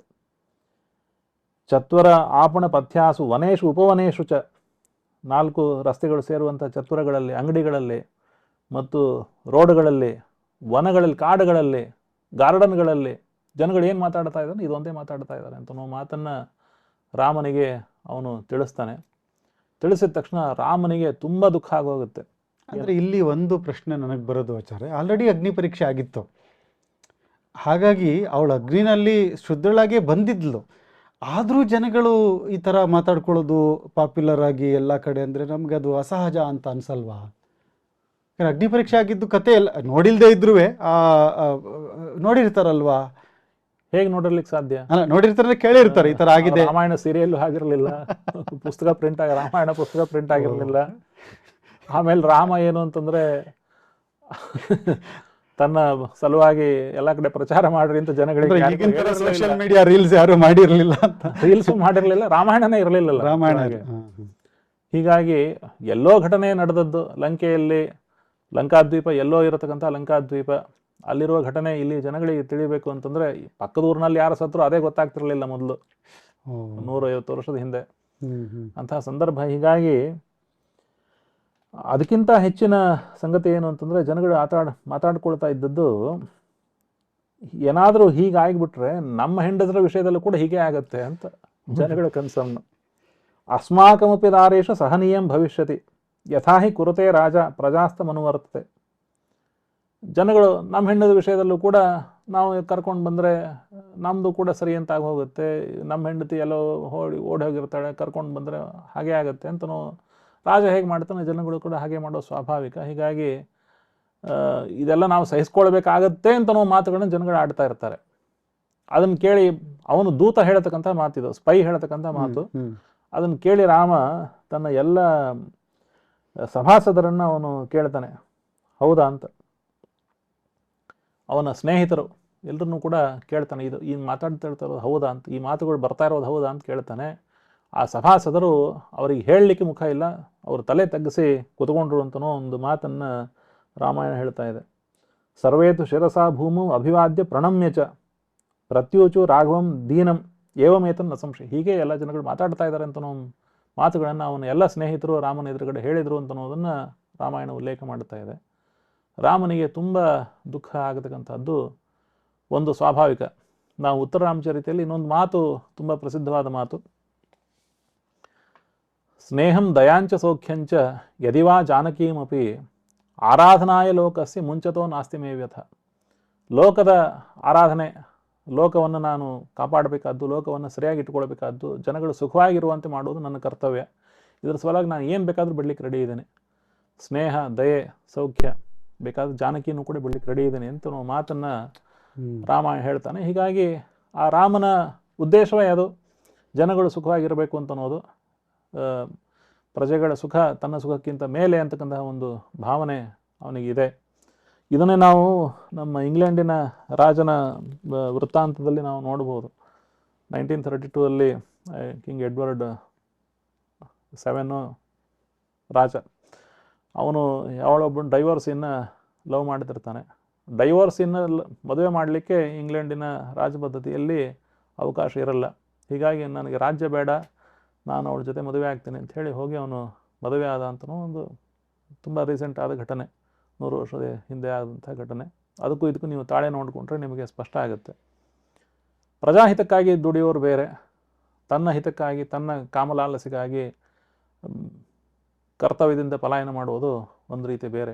ಹೀಗಾಗಿ ಅಕಸ್ಮಾತ್ ಬೇಡ, ನನಗೆ ಸೀತೆ ಮುಖ್ಯ, ಗಂಡನ ಧರ್ಮವೇ ನನಗೆ ಮುಖ್ಯ ಅಂತಿದ್ದರೆ ರಾಜ್ಯವನ್ನು ಪರಿಪಾಲನೆ ಮಾಡೋರು ಯಾರು ಅಂತನೂ ಒಂದು ದೊಡ್ಡ ಪ್ರಶ್ನೆ ಬರ್ತಿತ್ತು. ಹೀಗಾಗಿ ರಾಮ ಅನಿವಾರ್ಯವಾಗಿ ಇಂಥ ಒಂದು ಸೀತೆಯನ್ನು ವಾಲ್ಮೀಕಿ ಋಷಿಗಳ ಆಶ್ರಮದಲ್ಲಿ ಬಿಡುವಂಥ ವ್ಯವಸ್ಥೆ ಮಾಡಿದೆ. ಎಲ್ಲೋ ಒಂದು ಕಡೆ ಕಾಡಲ್ಲಿ, ಅಂದರೆ ಎಲ್ಲೋ ಒಂದು ಅನ್ನೋನ್ ಪ್ಲೇಸಸ್ಸಲ್ಲಿ ಬಿಟ್ಟು ಬಂದು ಬಿಡುವಂತ ಅಂತಲ್ಲ, ಮತ್ತು ಪ್ರಸವ ಆದಾಗಲೂ ಕೂಡ ಅಲ್ಲೇ ಭರತನು ಕೂಡ ಅಲ್ಲಿದ್ದ ಎಲ್ಲ ರೀತಿಯ ಸಹಾಯವನ್ನು ಮಾಡಿದರು. ಅವರು ಕಡೆಗೆ ವಾಲ್ಮೀಕಿ ಋಷಿಗಳ ಆಶ್ರಮದಲ್ಲಿ ಆ ಹುಡುಗರು ಬೆಳೆದು ಆ ರಾಮಾಯಣವನ್ನು ಅವರು ಇಡೀ ಅಯೋಧ್ಯೆಯಲ್ಲಿ ಅವರು ಹೇಳಲಿಕ್ಕೆ ಶುರು ಮಾಡಿದಾಗ ಜನಗಳಿಗೆ ನಾಚಿಕೆ ಆಯಿತು ಅಂತ, ಇಂಥ ಸೀತೆಯ ಬಗ್ಗೆ ನಾವು ಹೀಗೆ ಮಾತಾಡಿದ್ವಲ್ಲ ಅಂತ ನಾಚಿಕೆ ಆಯಿತು ಅಂತ ಅನ್ನೋ ಮಾತು ರಾಮಾಯಣದಲ್ಲಿ ಬಂದಿದೆ. ಹೀಗಾಗಿ ಕಡೆಗೆ ಅವನ ಸೀತೆಯನ್ನು ಕರ್ಕೊಂಡ ಅಂತನೋ ಒಂದು ಕೂಡ ನಾವು ನೋಡಬಹುದು. ತುಂಬ ಚೆನ್ನಾಗಿ ತಿಳಿಸ್ಕೊಟ್ರಿ. ಅಂದರೆ ಅವಾಗಿದ್ದ ಪರಿಸ್ಥಿತಿ ಏನು, ಮೂಲ ರಾಮಾಯಣದಲ್ಲಿ ಏನಿದೆ, ವಾಲ್ಮೀಕಿ ರಾಮಾಯಣದಲ್ಲಿ ಅನ್ನೋ ವಿಷಯ ತಿಳಿಸ್ಕೊಟ್ರಿ. ಇನ್ನು ಮುಂದಿನ ಪ್ರಶ್ನೆಗೆ ಹೋಗೋದಾದರೆ, ಇದು ಒಂದು ವಿವಾದದ ಪ್ರಶ್ನೆ. ಅಂದರೆ ಲಕ್ಷ್ಮಣ ಆ ಒಂದು ರೇಖೆ ಎಳೆದಿದ್ದ, ಅದನ್ನು ಬರಲ್ಲ ಅಂತ ಹೇಳ್ದ. ಅವನಿಗೆ ಈ ಸೀರಿಯಲೆಲ್ಲ ತೋರಿಸ್ತಾರೆ, ರಾವಣ ಬರ್ತಾನೆ, ನೋಡ್ತಿದ್ದಂಗೆ ಒಂದು ಬೆಂಕಿ ಬಂದುಬಿಡುತ್ತೆ ಅವನಿಗೆ. ಆವಾಗ ಅವನು ದಾಟಲ್ಲ ಅದನ್ನು. ನೀನೇ ಆಚೆ ಬಂದು ನನಗೆ ಕೊಡು, ನನಗೆ ಅವಮಾನ ಮಾಡ್ತೀಯ ಒಳಗಡೆ ಬರ್ದಿದ್ರೆ, ಇವಳು ದಾಟಿ ಬಂದ್ಲು. ಈ ಥರದ್ದೆಲ್ಲ ಕತೆ ನಾವು ಸೀರಿಯಲ್ ರಾಮಾಯಣಗಳಲ್ಲಿ ನೋಡ್ತೀವಿ. ಇದರ ಸತ್ಯಾಸತ್ಯತೆ ಏನು ಅಂತ, ಅಂದರೆ ಇದರ ಹಿಂದೆ ಏನು ನಾವು ತಿಳ್ಕೋಬೇಕು. ಯಾಕೆಂದರೆ ಇದು ನಾನು ನೋಡಿದಿರೋ ಥರ ಇದು ತುಳಸಿ ರಾಮಾಯಣ. ತಾವೇನು ಹೇಳಿದ್ರಿ, ಈ ತುಳಸಿದಾಸ್ ಅವರ ರಾಮಚರಿತ ಮಾನಸದಲ್ಲಿ ಈ ಒಂದು ಘಟನೆ ಬಂದಿದೆ, ಬೇರೆ ಕಡೆ ಕೆಲವು ಕಡೆನೂ ಬಂದಿರಬಹುದು. ಸೊ ಇದರಲ್ಲಿ ಸತ್ಯಾಸತ್ಯತೆ ಏನು ಅಂತ, ವಾಲ್ಮೀಕಿ ರಾಮಾಯಣ ನಂಬ್ಕೋಬೇಕಾ ನಾವು, ಇಲ್ಲ ಈ ತುಳಸಿ ರಾಮಾಯಣ ಇಟ್ಕೋಬೇಕಾ? ಈ ವಿಷಯದಲ್ಲಿ ಏನಂತ ನಾವು ತುಂಬ ಇದು ಕ್ರಿಟಿಕಲ್ ಎಲಿಮೆಂಟ್ ಅಲ್ಲ. ಲಕ್ಷ್ಮಣ ಏನು ಹೇಳಿದ, ಯಾರು ಬಂದರೂ ಕೂಡ ನೀನು ಇಲ್ಲಿ ಒಳಗಿರಬೇಕು, ನೀನು ಧೈರ್ಯವಾಗಿರಬೇಕು ಅಂತ ಅನ್ನೋದನ್ನು ಹೇಳಿ ಲಕ್ಷ್ಮಣನಿಗೂ ಮತ್ತು ಸೀತೆಗೂ ಆಗತಕ್ಕಂಥ ಸಂಭಾಷಣೆ ತುಂಬ ಘೋರವಾದ ಸಂಭಾಷಣೆ ಇದೆ. ನೀನು ನನ್ನನ್ನು ಅಪೇಕ್ಷೆ ಪಡ್ತಾ ಇದ್ದೆ, ಅದಕ್ಕೆ ನೀನು ರಾಮನನ್ನು ಕಾಪಾಡಲಿಕ್ಕೆ ಅಲ್ಲಿ ಹೋಗ್ತಾ ಇಲ್ಲ ಅಂತನೂ ಅಷ್ಟು ಸೀತೆ ಲಕ್ಷ್ಮಣನಿಗೆ ಬೈತಾಳೆ. ಅಂಥ ಸಂದರ್ಭದಲ್ಲಿ ಲಕ್ಷ್ಮಣ ಅಲ್ಲಿಗೆ ಹೋಗ್ತಾನೆ. ಹೋಗಿ ಅವನು ಮಾರೀಚನ ಆ ಒಂದು ಬಂಗಾರದ ಜಿಂಕೆಯ ವಧೆ ಆಗುತ್ತೆ. ಅವನು ಹಾ ರಾಮ ಹಾ ಸೀತೆ ಅಂತ, ಹಾ ಲಕ್ಷ್ಮಣ ಹಾ ಸೀತೆ ಅಂತ ಅವನು ಕರೆಯೋದನ್ನು ನೋಡಿ ಅವರಿಗೆ ದುಃಖ ಆಗೋದು. ಇದೆಲ್ಲ ಮುಂದಿನ ಘಟನೆ.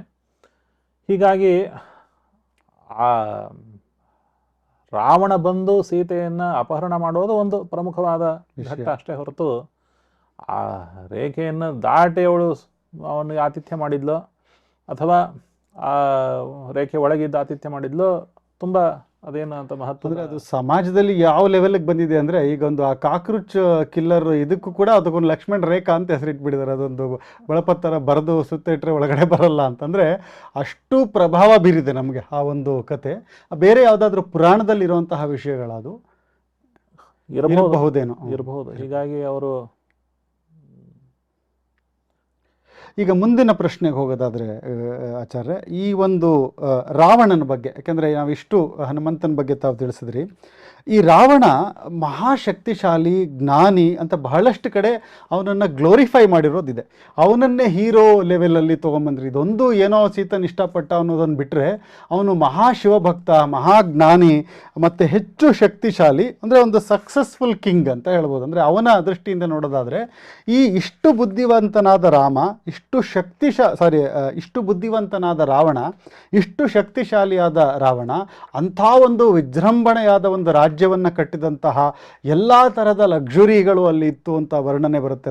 ಲಂಕಾದಂಥ ಇನ್ನೊಂದು ಸಾಮ್ರಾಜ್ಯನಿಲ್ಲ ಅಂತ ಅನ್ನೋ ಅಷ್ಟು ಲೆವೆಲ್ಗೆ ಅವನು ಅದನ್ನು ಆ ಸಂಪತ್ತನ್ನು ಮಾಡಿದ್ದ. ಎಲ್ಲ ವಿಶೇಷವಾದ ಅಲ್ಲಿ ಆ ರಾಜ್ಯದಲ್ಲಿ ಇತ್ತು ಅವನ ಲಂಕೆಯಲ್ಲಿ. ಅಂಥ ಒಂದು ಶಕ್ತಿಯುತವಾದ ಮತ್ತು ಜ್ಞಾನಿಯಾದ ರಾವಣ ಯಾಕೆ ಸೋತ? ಒಂದು ಅಧರ್ಮದಿಂದನೇ ಸೋತನ? ಅದು ಅಷ್ಟು ದೊಡ್ಡ ಅಧರ್ಮನ? ಒಂದು ಸೀತೆಯನ್ನು ಇಚ್ಛೆ ಪಟ್ಟಿದ್ದು ಅಂದರೆ ಬಹಳಷ್ಟು ಕಥೆಗಳಲ್ಲಿ ಆ ರಾವಣನ ಒಂದು ಗ್ಲೋರಿಫೈ ಮಾಡಿರುವಂತಹ ವಿಷಯ ಇದೆ. ಇದ್ರ ಬಗ್ಗೆ ತಾವು ಈ ರಾವಣ ಪಾತ್ರದ ಪರಿಚಯದ ಬಗ್ಗೆ, ನಮಗೆ ಸರಿಯಾದ ಧರ್ಮಗಳ ಬಗ್ಗೆ ನಾವೇನು ತಿಳ್ಕೊಳ್ಬೇಕು ಅಂತ.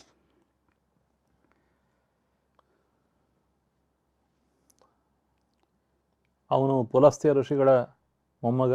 ಪುಲಸ್ತ್ಯರ ಮಗ ವಿಶ್ರವಸನ ಮಕ್ಕಳಿಬ್ಬರು, ಕುಬೇರ ಮತ್ತು ರಾವಣ. ಹೀಗಾಗಿ ಋಷಿಗಳ ವಂಶದಲ್ಲಿ ಬಂದಂತಹ ಒಬ್ಬ ವ್ಯಕ್ತಿ. ಮತ್ತು ನಾವು ಜಯ ವಿಜಯರ ಕಥೆಯನ್ನು ನಾವು ನೋಡಿದ್ದೇವೆ. ಹೀಗಾಗಿ ಜಯನ ಅಂಶ, ಆ ಜಯನ ವೈಕುಂಠದಲ್ಲಿ ದ್ವಾರಪಾಲಕರಾಗಿದ್ದ ಜಯನ ಅಂಶ ಈ ರಾವಣ. ಹೀಗಾಗಿ ರಾವಣನಲ್ಲಿ ತುಂಬ ಶಕ್ತಿ ಅಂತ ಅನ್ನೋದು ತುಂಬ ಇತ್ತು. ಜನ್ಮತಃ ಬ್ರಾಹ್ಮಣನಾದರೂ ಕೂಡ, ತಂದೆ ಬ್ರಾಹ್ಮಣನಾದರೂ ಕೂಡ ಅವನು ರಾಕ್ಷಸನಾದ. ಹೀಗಾಗಿ ರಾಮ ಕೊಂದದ್ದು ಯಾರನ್ನ ಅಂತಂದರೆ ಬ್ರಾಹ್ಮಣನಾದ ರಾವಣನನ್ನು. ಬ್ರಾಹ್ಮಣನಾದರೂ ಕೂಡ ತನ್ನ ದರ್ಪ, ತನ್ನ ಈಗೋ, ತನ್ನ ಕ್ರೂರ ಕರ್ಮಗಳಿಂದ ಕುಖ್ಯಾತನಾದಂತಹ ರಾವಣ. ಇದು ಮೊದಲನೇ ಬಾರಿಗೆ ಹನುಮಂತನ ತುಂಬ ನನಗೆ ತುಂಬ ಪ್ರಿಯವಾದ ಶ್ಲೋಕ. ಮೊದಲನೇ ಬಾರಿಗೆ ಹನುಮಂತ ರಾವಣನನ್ನು ನೋಡಿದಾಗ, ರಾವಣನ ನೋಡಿ 2 ಸಲ ನೋಡಿದ್ದಾನೆ. 2 ಸಲ ನೋಡಿದಾಗ ಮೊದಲನೇ ಸಲ ಅವನು ಸೀತೆಯನ್ನು ಇನ್ನೊಂದು ಸಲ ಒಲಿಸ್ಕೊಳ್ಳಿಕ್ಕೆ ಬರ್ತಾನೆ. ಅಶೋಕವನಕ್ಕೆ ಬಂದು ಸೀತೆಗೆ ಎಚ್ಚರಿಕೆಯನ್ನು ಕೊಟ್ಟು, ನೀನು ಇನ್ನೊಂದು 2 ತಿಂಗಳು ಅವಕಾಶ ಕೊಡ್ತೇನೆ, ಅಷ್ಟರೊಳಗೆ ನೀನು ನನ್ನನ್ನು ಮದುವೆ ಆಗಲಿಕ್ಕೆ ಒಪ್ಕೊಳ್ದೇ ಇದ್ದರೆ ನೀನು ತಿಂದು ಹಾಕಿಬಿಡ್ತೇನೆ ಅಂತ ಒಂದು ಎಚ್ಚರಿಕೆಯನ್ನು ಕೊಟ್ಟು ಹೋಗ್ತಾನೆ. ಆವಾಗಿನ್ನೂ ಬೆಳಿಗ್ಗೆ ಸಮಯ. ಹೀಗಾಗಿ ತುಂಬ ರಾವಣನ ಬಗ್ಗೆ ಅಲ್ಲಿ ವರ್ಣನೆ ಅಲ್ಲೂ ಕೂಡ ಇದೆ. ಒಂದು 100 ಹೆಂಗಸರ ಜೊತೆಗೆ ರಾವಣ ಅಲ್ಲಿಗೆ ಬಂದು ಎಚ್ಚರಿಕೆಯನ್ನು ಕೊಟ್ಟ. ಆಮೇಲೆ ಎಚ್ಚರಿಕೆಯನ್ನು ಕೊಟ್ಟಾಗ ಅಲ್ಲಿರತಕ್ಕಂಥ ಅನೇಕ ಮಂದಿ, ಆ ಮಂದೋದರಿ ಮುಂತಾದವರು, ಇವಳನ್ನು ಇಟ್ಕೊಂಡು ಯಾಕೆ ಕಷ್ಟಪಡ್ತಾ ಇದೆ, ನಾವೆಲ್ಲ ಆರಾಮಾಗಿದ್ದೀವಿ, ನಿನ್ನ ಹೆಂಡಂದಿರಿದ್ದೀವಿ, ನಮ್ಮ ಜೊತೆ ಆರಾಮಾಗಿರು, ನಮ್ಮ ಜೊತೆ ಭೋಗ ಮಾಡ್ಕೊಂಡು ಆರಾಮಾಗಿರುವಂಥ ಎಚ್ಚರಿಕೆಯನ್ನು ಕೊಟ್ಟು ಕರ್ಕೊಂಡು ಹೋದರು ಅಂತನೋ ಒಂದು ಕಥೆ ಮೊದಲನೇ ಸಲ ಅಶೋಕವನದಲ್ಲಿ ನೋಡಿದಾಗ. 2ನೇ ಸಲ ಇಂದ್ರಜಿತ್ ಬಂದು ಇವನನ್ನು ಬಂಧನ ಮಾಡಿ ಎಲ್ಲ ರಾಕ್ಷಸರು ರಾವಣನ ಸಭೆಗೆ ಹನುಮಂತನನ್ನು ಕರ್ಕೊಂಡು ಹೋಗ್ತಾರೆ.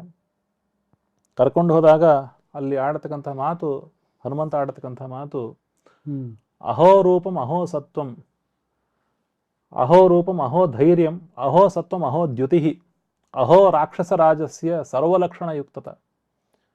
ಏನು ರಾವಣ ಅಂತ. ಅಹೋ ರೂಪಂ, ಎಂಥ ರೂಪ ರಾವಣಂದು ಅಂತ. ಅಹೋ ಧೈರ್ಯಂ, ಅವನ ಧೈರ್ಯ ಎಷ್ಟು. ಅಹೋ ಸತ್ವಂ, ಅವನ ಶಕ್ತಿ ಎಷ್ಟು. ಅಹೋ ದ್ಯುತಿ, ಏನು ಪ್ರಕಾಶಮಾನವಾಗಿದ್ದಾನೆ ಅಂತ. ಅಹೋ ರಾಕ್ಷಸ ರಾಜಸ್ಯ ಸರ್ವಲಕ್ಷಣಯುಕ್ತತ, ಇಡೀ ಪ್ರಪಂಚದಲ್ಲಿ ಒಬ್ಬ ಪುರುಷ ಅಂತ ಅನ್ಲಿಕ್ಕೆ ಏನು ಲಕ್ಷಣಗಳು ಇರಬೇಕು, ಎಲ್ಲ ಲಕ್ಷಣಗಳಲ್ಲಿ ಇದೆ ಅಂತ ಹನುಮಂತ ಹೇಳ್ತಕ್ಕಂಥ ಮಾತು. ಆದರೆ ಅದ್ರ ಮುಂದೆ ಹೇಳೋ ಮಾತು, ಯದ್ಯಧರ್ಮೋನ ಬಲವಾನ್ ಸ್ಯಾದಯಂ ರಾಕ್ಷಸೇಶ್ವರ ಸ್ಯಾದಯಂ ಸುರಲೋಕಸ್ಯ ಸಶಕ್ರಸ್ಯಾಪಿ ರಕ್ಷಿತ. ಇವನ ಹತ್ರ ಅಧರ್ಮ ಒಂದಿಲ್ಲದೆ ಇದ್ರೆ 3 ಲೋಕಕ್ಕೆ ಇವನೇ ದೊರೆ ಆಗಿರ್ತಿದ್ದ. ಎಲ್ಲಾನು ಇದೆ, ಆದರೆ ಒಂದು ಮಾತ್ರ ಇವನಿಗಿಲ್ಲ, ಧರ್ಮ ಅಂತ ಅನ್ನೋದಿಲ್ಲ. ಇವನೇನು ಅಧರ್ಮ ಏನು ಮಾಡ್ತಾ ಇದ್ದಾನೆ, ಅಸ್ಯ ಕ್ರೂರೈಹಿ ದೃಶಂಸೈಶ್ಚ ಕರ್ಮಭಿಹಿ ಲೋಕಕುತ್ಸಿತೈಹಿ. ಇವನು ಮಾಡೋ ಕರ್ಮಗಳು ಲೋಕದಲ್ಲಿ ಯಾರು ಕೂಡ ಒಪ್ಕೊಳ್ಳಿಕ್ಕೆ ಸಾಧ್ಯ ಇಲ್ಲ, ಅಂಥ ಕ್ರೂರಿ ಇವನು.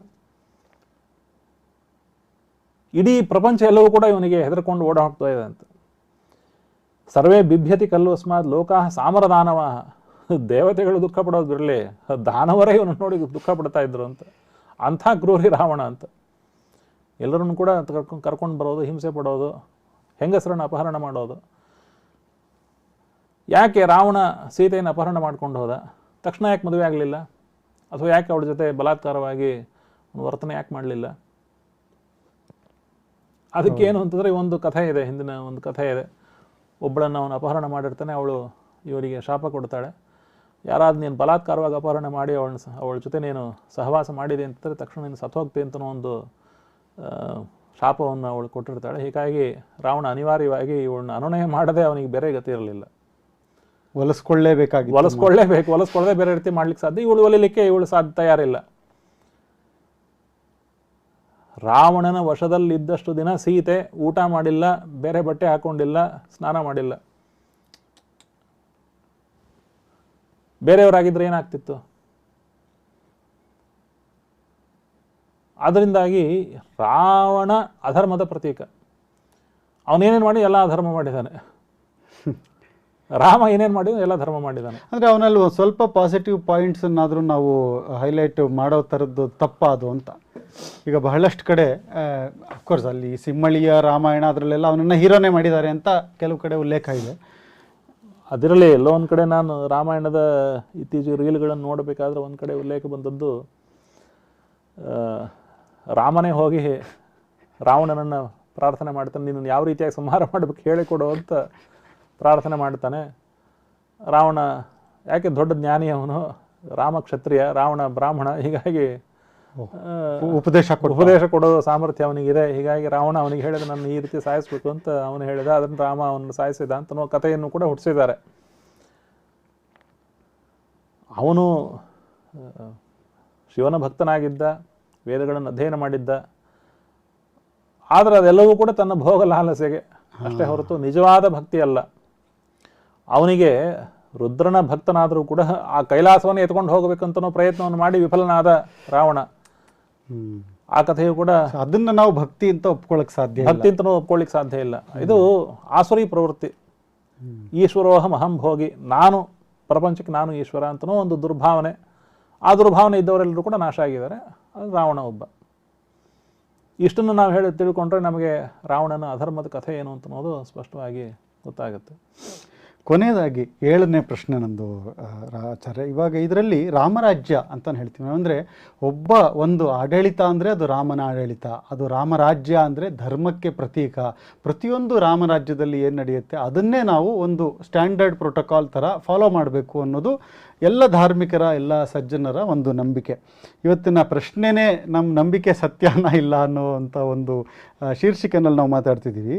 ಅದೇ ರಾಮರಾಜ್ಯದಲ್ಲಿ ಮಹಿಳೆಯರಿಗೆ ಈ ರಾಜಕೀಯ ಹಕ್ಕುಗಳಿರಲಿಲ್ಲ ಅಂತ ನಾವು ಕೇಳ್ತೀವಿ. ಅಂದರೆ ಹಿಂದಿನ ಕಾಲದಲ್ಲಿ ಇವತ್ತು ಏನು ಎಲ್ಲರಿಗೂ ಓಟಿದೆ, ಒಂದು ಹೆಣ್ಣಿರಲಿ ಗಂಡಿರಲಿ, ಒಂದು ಡೆಮಾಕ್ರಸಿನಲ್ಲಿ ಪ್ರತಿಯೊಬ್ಬರಿಗೂ ಒಂದು ಹಕ್ಕಿದೆ. ತನ್ನ ಯಾರು ರಾಜನ್ನ ಚೂಸ್ ಮಾಡೋದಾಗಲಿ ಇದಾಗಲಿ ಪ್ರತಿ ವಿಮೆನ್ ರೈಟ್ಸೇ ಇದೆ. ಅದು ಎಲ್ಲರಿಗೂ, ಅದು ಮೇಲ್ ಆಗಲಿ ಫಿಮೇಲ್ ಆಗಲಿ ಆ ಥರದ್ದಿಲ್ಲ. ಕಾನ್ಸ್ಟಿಟ್ಯೂಷನಲ್ ರೈಟ್ಸ್ ಪ್ರತಿ ಅದು ಹೆಣ್ಣಿಗೂ ಅದೇ ರೈಟ್ಸು, ಗಂಡಿಗೂ ಅದೇ ರೈಟ್ಸು.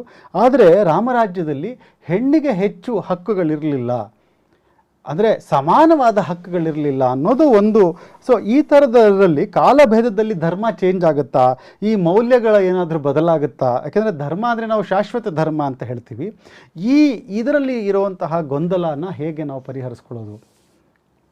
ಯಾಕೆಂದರೆ ಆಲ್ರೆಡಿ ನಮ್ಮ ಅವ್ರು ಬಿಡಿ, ವಿಮೆನ್ ರೈಟ್ಸ್ ಅವರು ರಾಮನ್ನ ಯಾವತ್ತೂ ಒಪ್ಕೊಳ್ಳಲ್ಲ. ಅವರು ಸೀತೆಗೆ ಅನ್ಯಾಯ ಮಾಡ್ದ ಅಂತಲೇ ಹೇಳ್ತಾರೆ. ಯಾಕೆಂದರೆ ಅವ್ರಿಗೊಂದು ಪಾಯಿಂಟ್ ಬೇಕು.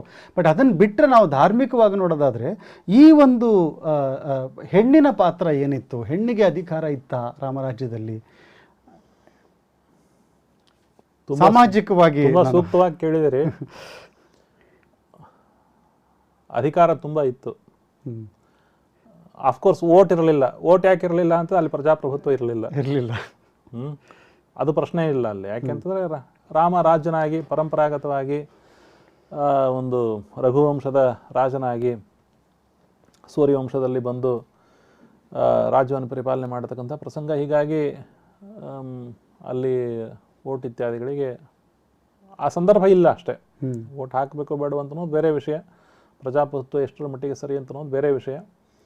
ಆದರೆ ಆಗಿನ ಕಾಲದಲ್ಲಿ ಅದಕ್ಕೆ ಅವಕಾಶ ಇರಲಿಲ್ಲ. ಅದನ್ನು ಬಿಟ್ಟರೆ ಪ್ರತಿಯೊಬ್ಬರಿಗೂ ಕೂಡ ಅವರವರ ಕೆಲಸಗಳನ್ನು ಮಾಡಲಿಕ್ಕೆ ಅಧಿಕಾರ, ಅದು ತುಂಬ ಸಿದ್ಧವಾದಂಥ ಅಧಿಕಾರ ಇತ್ತು ಅಂತನ್ನೋದು. ಹೀಗಾಗಿ ನಾವು ರಾಮಾಯಣದಲ್ಲಿ ನಾವು ನೋಡಬೇಕಾದ್ರೆ ಹನುಮಂತ ಸೀತೆಗೆ ಕಾಯ್ತಿರ್ತಾನೆ, ಸೀತೆ ಎಲ್ಲಿ ಬರ್ತಾಳೆ ಅಂತ. ಈ ನದಿ ಇದೆ, ನದಿಗೆ ಖಂಡಿತವಾಗಿ ಸೀತೆ ಸಂಧ್ಯಾವಂದನೆ ಮಾಡಲಿಕ್ಕೆ ಬರ್ತಾಳೆ, ಇಲ್ಲಿ ಕಾಯ್ತೀನಿ ಅಂತ ಒಂದು ಮಾತು ಸುಂದರಕಾಂಡದಲ್ಲಿ ಬಂದಿದೆ. ಧರ್ಮಾಚರಣೆಯಲ್ಲಿ ಸ್ತ್ರೀಯರ ಪಾತ್ರ. ಸಂಧ್ಯಾಕಾಲದಲ್ಲಿ ಸೂರ್ಯನ ಉಪಾಸನೆ ಮಾಡಲಿಕ್ಕೆ ಸೀತೆ ಇಲ್ಲಿಗೆ ಬರ್ತಾಳೆ ಅಂತನೋದಕ್ಕೆ ನಾನು ಈ ನದಿ ಹತ್ರ ಕಾಯ್ತೇನೆ ಅಂತನೋ ಮಾತು ಬಂದಿದೆ. ಹೀಗಾಗಿ ಅವರ ಸ್ತ್ರೀಯರ ವಿದ್ಯಾಭ್ಯಾಸವಾಗಲಿ, ಸ್ತ್ರೀಯರು ಮಾಡತಕ್ಕಂಥ ಧರ್ಮಾಚರಣೆ ಆಗಲಿ, ಶಬರಿ ಅತ್ಯಂತ ಸೂಕ್ತವಾದ ಉದಾಹರಣೆ. ತಪಸ್ಸನ್ನು ಮಾಡಿ ಆ ಋಷಿಗಳ ಶಬರಿಯ ವರ್ಣನೆ ಅಂತೂ ತುಂಬ ಅತ್ಯಾಶ್ಚರ್ಯಕರವಾದಂಥದ್ದು. ಅನೇಕ ಋಷಿಗಳಲ್ಲಿ, ಮತಂಗ ಋಷಿಗಳ ಆಶ್ರಮದಲ್ಲಿ ಅವಳಿದ್ದಳು. ಆ ಮತಂಗ ಋಷಿಗಳ ಸೇವೆಯನ್ನು ಮಾಡಿ ಅವರ ಶಿಷ್ಯರಲ್ಲೂ ಕೂಡ ಪ್ರಗತಿಯನ್ನು ಹೊಂದಿದಾಗ ಮುಂದೆ ನಿನಗೆ ರಾಮ ಬಂದು ಇಲ್ಲಿ ಉದ್ಧಾರ ಮಾಡ್ತಾನೆ ಅಂತನೋ ಒಂದು ಅವರ ಉಪದೇಶವನ್ನು ಮಾಡಿರ್ತಾರೆ. ಅವರ ಸಲುವಾಗಿ ಶಬರಿ ಕಾಯ್ದು. ಶಬರಿ ಅಂತಂದರೆ ಅವಳು ಕಾಡಲ್ಲಿರ್ತಕ್ಕಂಥ ಒಂದು ಮಹಿಳೆ. ಅದು ನಾವು ಅವಳು ಯಾವ ಕ್ಯಾಟಗರಿ ಸೇರ್ಕೊಂಡಿದ್ಲು ಅಂತನೋ ಚಿಂತನೆ ಅದು ಬೇಕಾಗಿಲ್ಲ. ಆದರೆ ಅಂಥವರು ಕೂಡ ರಾಮನ ಪಾದಸ್ಪರ್ಶದಿಂದ ಉದ್ಧಾರ ಆಗತಕ್ಕಂತಹ ಒಂದು ಮಾರ್ಗ. ಅದರಂತೆ ಅನೇಕ ಸಂದರ್ಭಗಳಲ್ಲಿ ಸೀತೆಯ ಕುಶಲತೆ ಆಗಲಿ ಅಥವಾ ಕೈಕೇಯಿಯ ಸಂದರ್ಭವನ್ನು ತೆಗೆದುಕೊಂಡಾಗ ಕೈಕೇಯಿ ಯುದ್ಧ ವಿದ್ಯೆಯಲ್ಲಿ ಚೆನ್ನಾಗಿ ಪರಿಣಿತಳಾಗಿದ್ಲು. ಆದ್ದರಿಂದನೇ ರಾಮಾಯಣದ ಆರಂಭ ಆದ್ದರಿಂದ ದಶರಥ ರಾಜ ಅವಳಿಗೆ ವರವನ್ನು ಕೊಟ್ಟು ಯುದ್ಧದಲ್ಲಿ ದಶರಥನನ್ನು ಕಾಪಾಡಿದ್ದಕ್ಕಾಗಿ ವರವನ್ನು ಕೊಟ್ಟ. ಹೀಗಾಗಿ ರಾಮನ ಕಾಲದಲ್ಲಿ ಎಲ್ಲ ಸ್ತ್ರೀಯರು ಎಲ್ಲ ಯುದ್ಧ ವಿದ್ಯೆಗಳನ್ನು ಚೆನ್ನಾಗಿ ಓದಿದವರು, ಬ್ರಾಹ್ಮಣರು ವೇದಾದಿಗಳನ್ನು ಓದಿದವರು, ಹೀಗೆ ತಮ್ಮ ತಮ್ಮ ತಪಸ್ಸುಗಳಲ್ಲಿ ನಿರತರಾದಂತಹ ಒಂದು ಸ್ಪಷ್ಟವಾದ ಕಾರಣ ಸಿಗುತ್ತೆ. ಹೀಗಾಗಿ ಅದಕ್ಕಿಂತ ಹೆಚ್ಚಾಗಿ ರಾಮನ ಧರ್ಮ ಅಂತಂದರೆ ಅಹಿಂಸಾ, ಸತ್ಯ, ಅಸ್ಥೇಯ, ಶೌಚ, ಇಂದ್ರಿಯ ನಿಗ್ರಹಗಳು ಸುಭಿಕ್ಷವಾಗಿ ಇದ್ದಂತಹ ರಾಮನ ರಾಜ್ಯದ ಕಲ್ಪನೆ. ಹೀಗಾಗಿ ನಾವು ಇದರ ಬಗ್ಗೆ ತುಂಬ ಅದಕ್ಕೆ ನಮಗೆ ಪ್ರತಿಕೂಲ, ಇದಕ್ಕೇನಾದರೂ ವಿರುದ್ಧವಾಗಿ ಹೇಳಲಿಕ್ಕೆ ಅದಕ್ಕೇನು ಅವಕಾಶಗಳಿಲ್ಲ. ಆದರೆ ಒಂದು ಪಾಯಿಂಟ್ ನೀವು ವಿಚಾರ ಮಾಡಲಿಲ್ಲ, ಅದು ಶಂಭೂಕ ವಧೆ, ಆಮೇಲೆ ನಿಷಾದನ ಕಥೆ. ನಿಷಾದ ಯಾರು, ಅವನ ಕಥೆ ಏನು ಅಂತ ಅನ್ನೋದು ಇದ್ರ ಬಗ್ಗೆ ವಿಸ್ತಾರವಾಗಿ ಅನೇಕ ಬಾರಿ ನಾನು ಹೇಳಿದ್ದೇನೆ, ಪ್ರವಚನಗಳನ್ನು ನೀಡಿದ್ದೇನೆ. ಅದ್ರ ಬಗ್ಗೆ ಮತ್ತಿನ್ನೊಂದ್ಸಲ ವಿಚಾರ ಮಾಡೋಣ. ನಾನು ಪ್ರಮುಖವಾಗಿ 7 ಪ್ರಶ್ನೆಗಳಂತ ತಗೊಳ್ಳಿ, ಯಾಕೆಂದರೆ 7 ಆ ರಾಮನ ಸಂಖ್ಯೆ ಅನ್ನೋ ಒಂದು 7 ಕಾಂಡಗಳಿರೋದ್ರಿಂದ ಮುಖ್ಯವಾದ ಒಂದು 7 ಪ್ರಶ್ನೆಗಳನ್ನು ನಾನು ತೊಗೊಂಡಿದ್ದೆ. ತುಂಬ ಅದ್ಭುತವಾಗಿ ತಿಳಿಸ್ಕೊಟ್ರಿ ಆಚಾರ್ಯ. ಅಂದರೆ ಆ ಧರ್ಮ ಅಧರ್ಮಗಳನ್ನು ಯಾವುದು ಧರ್ಮ ಅನ್ನೋದು ತಿಳಿಯೋದೇ ಒಂದು ಕಷ್ಟ ನಮಗೆ. ಸೊ ಇಂಥ ಒಂದು ಸಂದರ್ಭದಲ್ಲಿ ಸಾಮಾನ್ಯವಾಗಿ ನಾವು ಇವಾಗ ರಾಮನವಮಿ ವಿಶೇಷ ರಾಮನ ಒಂದು ಗುಣಗಳ ಚಿಂತನೆ ಎಲ್ಲವನ್ನು ನಾವು ಮಾಡ್ತಿದ್ದೀವಿ. ಅದು ಪ್ರತಿದಿನ ನಡಿಬೇಕು ಅಂದರೆ ನಾವು ಯಾವ ಒಂದು ಟೇಕ್ ಅವೇ ಏನು ಅಂತ, ಈ ರಾಮಾಯಣದಿಂದ, ರಾಮನ ಚರಿತ್ರೆಯಿಂದ, ಅವನ ಗುಣಗಳಿಂದ ನಾವು ಏನನ್ನು ಅಳವಡಿಸ್ಕೋಬೇಕು ಪ್ರತಿದಿನದಲ್ಲಿ, ಅದು ಸಾಮಾನ್ಯರಿಗೆ ಅನುಕೂಲ ಆಗುವಂಥದ್ದು. ಅಂದರೆ ನಮಗೆ ಇಷ್ಟೊಂದು 3 hours ಜಪ ಮಾಡಿ ಇನ್ನೊಂದು ಮಾಡಿ ಅಂದರೆ ಇವತ್ತಿನ ಒಂದು ಆರ್ಥಿಕ ಪರಿಸ್ಥಿತಿ ಇರಬಹುದು, ಜಂಜಾಟಗಳಿರ್ಬೋದು, ಅದರ ಮಧ್ಯೆ ಯಾವುದನ್ನು ನಾವು ಆ ರಾಮನ ಅನುಗ್ರಹ ಸಿಗಬೇಕು ಅಂದರೆ ನಾವು ಸಾಮಾನ್ಯರು ಏನು ಮಾಡಬೇಕು ಅನ್ನೋ ಒಂದು ಸಂದೇಶ ತಾವು ನೀಡೋದಾದರೆ, ಒಂದು ಚಿಕ್ಕದಾಗಿ ನಾವು ಕೊನೆಗೆ ಬಂದಿದ್ದೀವಿ, ಕೊನೆಯದಾಗಿ ನಾವು ಇದು ಸಾಮಾನ್ಯವಾಗಿ ಒಂದು ಟೇಕ್ ಅವೇ ಅಂತ ಮಾಡ್ತೀವಿ. ಆ ರಾಮಾಯಣದ ಸಂದೇಶ ಏನು, ರಾಮನ ಆ ಧರ್ಮದ ಸಂದೇಶ ಏನು, ಸಾಮಾನ್ಯ ಜನರಾಗಿ ನಾವು ಎಷ್ಟು ಸಾಧನೆ ಮಾಡ್ಬೋದು ಅದನ್ನು ಇಟ್ಕೊಂಡು ಏನನ್ನು ನಾವು ಅಳವಡಿಸ್ಕೋಬೇಕು ಅನ್ನೋದು. ರಾಮ ಅವನು ಧರ್ಮದ ಪ್ರತೀಕ ಅಂತ ಹಿಂದೆ ಹೇಳಿದಂತೆ, ಮೊದಲು ರಾಮಾಯಣದ 2ನೇ ಶ್ಲೋಕ ನಾನು ಒಂದ್ಸಲ ಓದ್ತೇನೆ. ಇದರಿಂದ ನಮಗೇನು ಟೇಕ್ ಅವೇ ಅಂತ ಅನ್ನೋದು, ಕೋನ್ವಸ್ಮಿನ್ ಸಾಂಪ್ರತಂ ಲೋಕೆ ಗುಣವಾನ್ ಕಶ್ಚ ವೀರ್ಯವಾನ್ ಧರ್ಮಜ್ಞಶ್ಚ ಕೃತಜ್ಞಶ್ಚ ಸತ್ಯವಾಕ್ಯೋ ದೃಢವ್ರತಃ. ಯಾರು ತುಂಬ ಗುಣವಂತರಾದ, ತುಂಬ ಪರಾಕ್ರಮಿಯಾದ, ಗುಣವೂ ಇರಬೇಕು ಪರಾಕ್ರಮಿಯೂ ಇರಬೇಕು ಅಂಥವ್ರು ಯಾರು? ಧರ್ಮಜ್ಞನಾಗಿರಬೇಕು, ಕೃತಜ್ಞನಾಗಿರಬೇಕು, ಸತ್ಯಸಂಧ ಜಿತೇಂದ್ರಿಯ, ಸತ್ಯವಾಕ್ಯ ದೃಢವ್ರತ, ಸತ್ಯವನ್ನು ಹೇಳ್ತಿರಬೇಕು, ಚಾರಿತ್ರ್ಯೇಣ ಚ ಕೋಯುಕ್ತ, character is most important thing. ಇದು ಯಾರಲ್ಲಿದೆ ಅಂತ ಮೊದಲನೇ ಪ್ರಶ್ನೆ. ಇಡೀ ರಾಮಾಯಣದ ಆರಂಭ ಇದರಿಂದ ಆಗಿದೆ. ಅಂಥವನು ಯಾರು ಅಂತ, ರಾಮ ಸತ್ಯಸಂಧನಾಗಿದ್ದಾನೆ, ಸತ್ಯದಲ್ಲಿ ಅವನು ತಾನು ಏನು ಹೇಳ್ತಾನೋ ಅದಕ್ಕೆ ಕಟಿಬದ್ಧನಾಗಿದ್ದಾನೆ. ಅದನ್ನು ಅವನು ಎಟ್ ಎನಿ ಕಾಸ್ಟ್ ನಾನು ಪರಿಪಾಲಿಸ್ತೀನಿ ಅಂತನೋ ಒಂದು ಮಾತು ಅವನಲ್ಲಿದೆ. ಧರ್ಮವನ್ನು ತಿಳ್ಕೊಂಡು ಧರ್ಮದ ಪರಿಪಾಲನೆಗೆ ಕಷ್ಟಪಟ್ಟಿದ್ದಾನೆ. ಹೀಗಾಗಿ ಕೃತಜ್ಞನಾಗಿದ್ದಾನೆ. ಯಾರ್ಯಾರು ರಾಮನ ಸೇವೆ ಮಾಡಿದರೆ ಅವರೆಲ್ಲರಿಗೂ ಕೂಡ ಅನುಗ್ರಹವನ್ನು ಮಾಡಿದ್ದಾನೆ. ಹೀಗೆ ಅನೇಕ ಗುಣಗಳು, ರಾಮನ ಗುಣಗಳನ್ನು ನಾವು ಇವತ್ತು ಅನುಸಂಧಾನ ಮಾಡಿಕೊಳ್ಳೋದು, ಅದು ನಮಗೆ ಆದರ್ಶಪ್ರಾಯವಾದ ಗುಣಗಳು ಇವು. ಸತ್ಯ ಹೇಳ್ತಕ್ಕಂಥದ್ದು, ಮತ್ತು ಯಾರು ನಮಗೆ ಉಪಕಾರ ಮಾಡಿರ್ತಾರೆ ಅಂಥವ್ರ ಬಗ್ಗೆ ನಾವು ತುಂಬ ಅವ್ರ ಬಗ್ಗೆ ಕೃತಜ್ಞತೆ ಇಟ್ಕೊಳ್ಳೋದು, ಗ್ರ್ಯಾಟಿಟ್ಯೂಡ್ ಅಂತ ಅನ್ನೋದನ್ನು ತೋರಿಸ್ಬೇಕು ಜನಗಳಿಗೆ, ಮತ್ತು ಸರಿಯಾದ ಮಾರ್ಗದಲ್ಲಿ ಹೋಗಬೇಕು, ಜನಗಳಿಗೆ ಪ್ರಿಯವಾದ್ದನ್ನು ಮಾಡಬೇಕು, ಜನಗಳಿಗೆ ಧರ್ಮ ಮಾರ್ಗದಲ್ಲಿ ಹೋಗ್ಲಿಕ್ಕೆ ಪ್ರೇರೇಪಣೆ ಮಾಡಬೇಕು. ಇದೆಲ್ಲವೂ ಕೂಡ ರಾಮಾಯಣದ ಒಂದು ಪ್ರಮುಖವಾದ ಅಂಶಗಳು. ಹೀಗಾಗಿ ಜನಗಳಿಗೆ ಏನು ಬೇಕೋ ಅದನ್ನು ನೀಡೋದು, ಅದು ರಾಮನ ಒಂದು ದೊಡ್ಡ ಸಂದೇಶ. ನಿಮಗೇನು ಬೇಕೋ ಅದನ್ನು ನಾನು ಕೊಡ್ತೇನೆ ಅಂತನ್ನುವಂಥದ್ದು. ಹೀಗಾಗಿ ಎಲ್ಲ ಕಡೆಯಲ್ಲೂ ಕೂಡ ಅವನು ಅನೇಕ ರೀತಿಯ ದಾನಗಳನ್ನು ಮಾಡಿದವನು ಮತ್ತು ಅನುಗ್ರಹವನ್ನು ಮಾಡಿದವನು. ಹನುಮಂತನ ಸ್ವಾಮಿ ಭಕ್ತಿ ಆಗಲಿ, ಸುಗ್ರೀವನ ಸಖ್ಯವಾಗಲಿ, ಅಥವಾ ಸೀತೆಯ ಪ್ರೀತಿ ಆಗಲಿ, ರಾಮನ ಪ್ರೀತಿ, ಶಬರಿಯ ಧರ್ಮನಿಷ್ಠೆ, ಇದೆಲ್ಲವೂ ಕೂಡ ಒಂದೊಂದು ಕೂಡ ರಾಮಾಯಣದ ಪ್ರಮುಖವಾದ ಅಂಶಗಳು. ಎಲ್ಲವನ್ನು ಕೂಡ ನಾವು ಅದನ್ನು ಅಳವಡಿಸ್ಕೊಂಡು ನಮ್ಮ ಜೀವನದಲ್ಲಿ ನಾವು ಯಾವುದು ನಮ್ಮ ಕೈಯಲ್ಲಿ ಇಲ್ಲವೋ ಅದರ ಸಲುವಾಗಿ ನಾವು ತುಂಬ ಕಷ್ಟಪಡದೆ, ಬೇರೆ ಸಂಪತ್ತನ್ನು ಕದಿಯಲಿಕ್ಕೆ ಪ್ರಯತ್ನ ಪಡದೆ ಜೀವನ ಮಾಡಿದರೆ ಅದು ನಾವು ರಾಮಾಯಣದಿಂದ ಕಲಿತ ಪಾಠ ಅಂತ ಅನ್ನೋದು. ರಾವಣ ತನಗೆ ಯಾವುದಿಲ್ಲವೋ ಅಂಥ ಸೀತೆಯನ್ನು ಕದಿಯಲಿಕ್ಕೆ ಹೋಗಿ ತಾನು ನಾಶ ಆದ ಅಂತ ಅನ್ನೋದು ರಾಮಾಯಣದ ದೊಡ್ಡ ಪಾಠ. ಅಟ್ಲೀಸ್ಟ್ ಯಾರಾದರೂ ಇದನ್ನು ತಿಳ್ಕೊಂಡ್ರೆ ಪರದಾರೋಪಸರ್ಪಣಂ, ಬೇರೆಯವರ ಹೆಂಡಂದ್ರನ್ನು ಕದಿಯೋದು, ಬೇರೆಯವರ ಹೆಂಡಂದರ ಬಗ್ಗೆ ಆಸೆ ಪಡೋದು ತುಂಬ ಒಂದು ದೊಡ್ಡ ಅಪರಾಧ ಪ್ರಾಚೀನ ಕಾಲದಲ್ಲಿ. ಆದರೆ ಇವತ್ತು ಅನ್ಫಾರ್ಚುನೇಟ್ಲಿ ನಮ್ಮ ಭಾರತ ದೇಶದಲ್ಲಿ ನಿಮಗೆ ಕಾನ್ಸೆಂಟ್ ಇದ್ದರೆ ನೀವು ಏನು ಬೇಕಾದರೂ ಮಾಡಬಹುದು ಅಂತನೋ ಒಂದು ಮಾತುಗಳು ಕೂಡ ಬರ್ತಾ ಇವೆ. ಇಡೀ ರಾಮಾಯಣ ದೊಡ್ಡ ಟೇಕವೇ ಏನಂತಂದರೆ, ನೀವು ನಿಮ್ಮ ಹೆಂಡಂದ್ರ ಜೊತೆ ನೀವು ಇರಬೇಕು, ಬೇರೆಯವ್ರ ಸಹವಾಸಕ್ಕೆ ಹೋಗಬೇಡಿ ಅಂತ ಅನ್ನೋದು ಎಲ್ಲವೂ ಕೂಡ ರಾಮಾಯಣದ ಟೇಕವೇ.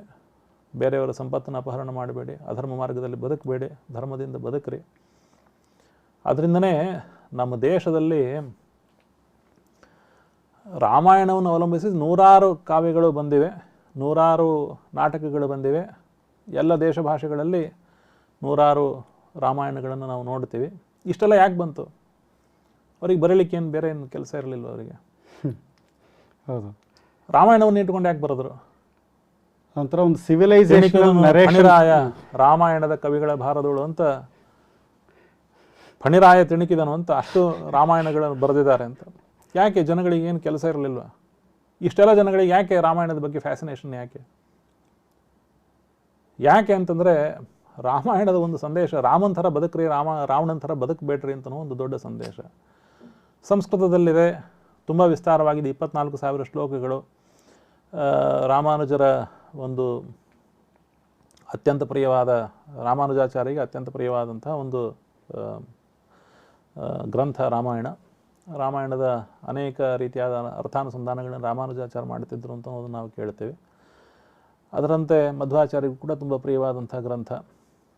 ಇದರ ನಿರ್ಣಯಕ್ಕೋಸ್ಕರನೇ ಮಹಾಭಾರತ ತಾತ್ಪರ್ಯ ನಿರ್ಣಯ ಗ್ರಂಥದಲ್ಲಿ ಸುಮಾರು ಒಂದು 7 ಅಧ್ಯಾಯಗಳು ಇದರ ಸಲುವಾಗಿ ಮೀಸಲಿಟ್ಟು ಇಡೀ ರಾಮಾಯಣದ ಎಲ್ಲ ಅರ್ಥಗಳನ್ನು ಕೂಡ ನಿರ್ಣಯ ಮಾಡಿ ಕೊಟ್ಟಿರ್ತಕ್ಕಂಥವ್ರು. ಹೀಗಾಗಿ ಇಷ್ಟೆಲ್ಲ ಜನಗಳಿಗೆ ಯಾಕೆ ಅದ್ರ ಬಗ್ಗೆ ಪ್ರೀತಿ ಅಂತಂದರೆ, ಒಂದೇ ಒಂದು ಕಾರಣದಿಂದ ಪ್ರೀತಿ, ಅದು ನಮಗೆ ಜೀವನದ ಮಾರ್ಗವನ್ನು ಹೇಳಿಕೊಡುತ್ತೆ ಅಂತ ಅನ್ನೋದಕ್ಕೆ ಪ್ರೀತಿ. ಇಡೀ ನಮ್ಮ ಏನು ಒಂದು 150 ವರ್ಷದ ಹಿಂದೆ ನಮ್ಮ ಏನು ಸಾಹಿತ್ಯ ಇತ್ತು, ಸಾಹಿತ್ಯದ ಉದ್ದೇಶ ಏನು ಅಂತಂದರೆ ಯಾವ ರೀತಿಯಾಗಿ ಜೀವನ ಬದುಕಬೇಕು ಅಂತ ಅನ್ನೋದನ್ನು ತಿಳಿಸ್ಕೊಡ್ಬೇಕು ಅಂತ ಅನ್ನೋದು. ಅದನ್ನು ಮಮ್ಮಟ ಅಂತನೋ ಒಂದು ಕವಿ ಹೇಳ್ತಾನೆ, ರಾಮಾದಿವತ್ ವರ್ತಿತವ್ಯಂ ನ ರಾವಣಾದಿವತ್. ರಾಮನ ಥರ ಜೀವನ ಮಾಡಬೇಕಪ್ಪ, ರಾವಣನ ಥರ ಜೀವನ ಮಾಡಬಾರ್ದು ಅಂತ ಅನ್ಲಿಕ್ಕೆ ಕಾವ್ಯ ಅಂತ. ಅದರಿಂದನೇ ರಾಮಾಯಣವನ್ನು ಆಶ್ರಯಿಸ್ಕೊಂಡು, ಮಹಾಭಾರತವನ್ನು ಆಶ್ರಯಿಸ್ಕೊಂಡು, ಭಾಗವತವನ್ನು ಆಶ್ರಯಿಸ್ಕೊಂಡು ಇಷ್ಟೆಲ್ಲ ಕಾವ್ಯಗಳು, ನಾಟಕಗಳು ಇಷ್ಟೆಲ್ಲ ಬಂದು ಜನಗಳಿಗೆ ಭಾರತ ದೇಶ ಸುಭಿಕ್ಷವಾಗಿತ್ತು, ಇಷ್ಟು ರೇಪಗಳು ನಡೀತಿರಲಿಲ್ಲ ಅಂತ ಅನ್ನೋದಕ್ಕೆ ರಾಮಾಯಣ ಕಾರಣ. ಇವತ್ತಿಷ್ಟೆಲ್ಲ ಕಂಡಲ್ಲಿ ನಾವು ನೋಡ್ತಾ ಇದ್ದೀವಿ.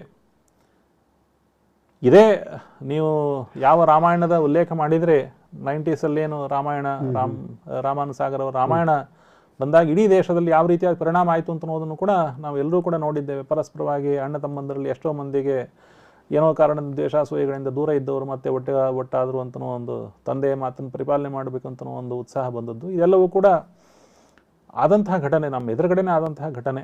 ಹೀಗಾಗಿ ಎಲ್ಲವೂ ಕೂಡ ರಾಮಾಯಣದ ಟೇಕ್ ಅವೇ ಪಾಯಿಂಟ್ಸ್ ಅಂತ ಹೇಳಲಿಕ್ಕೆ ತುಂಬ ಸಂತೋಷ.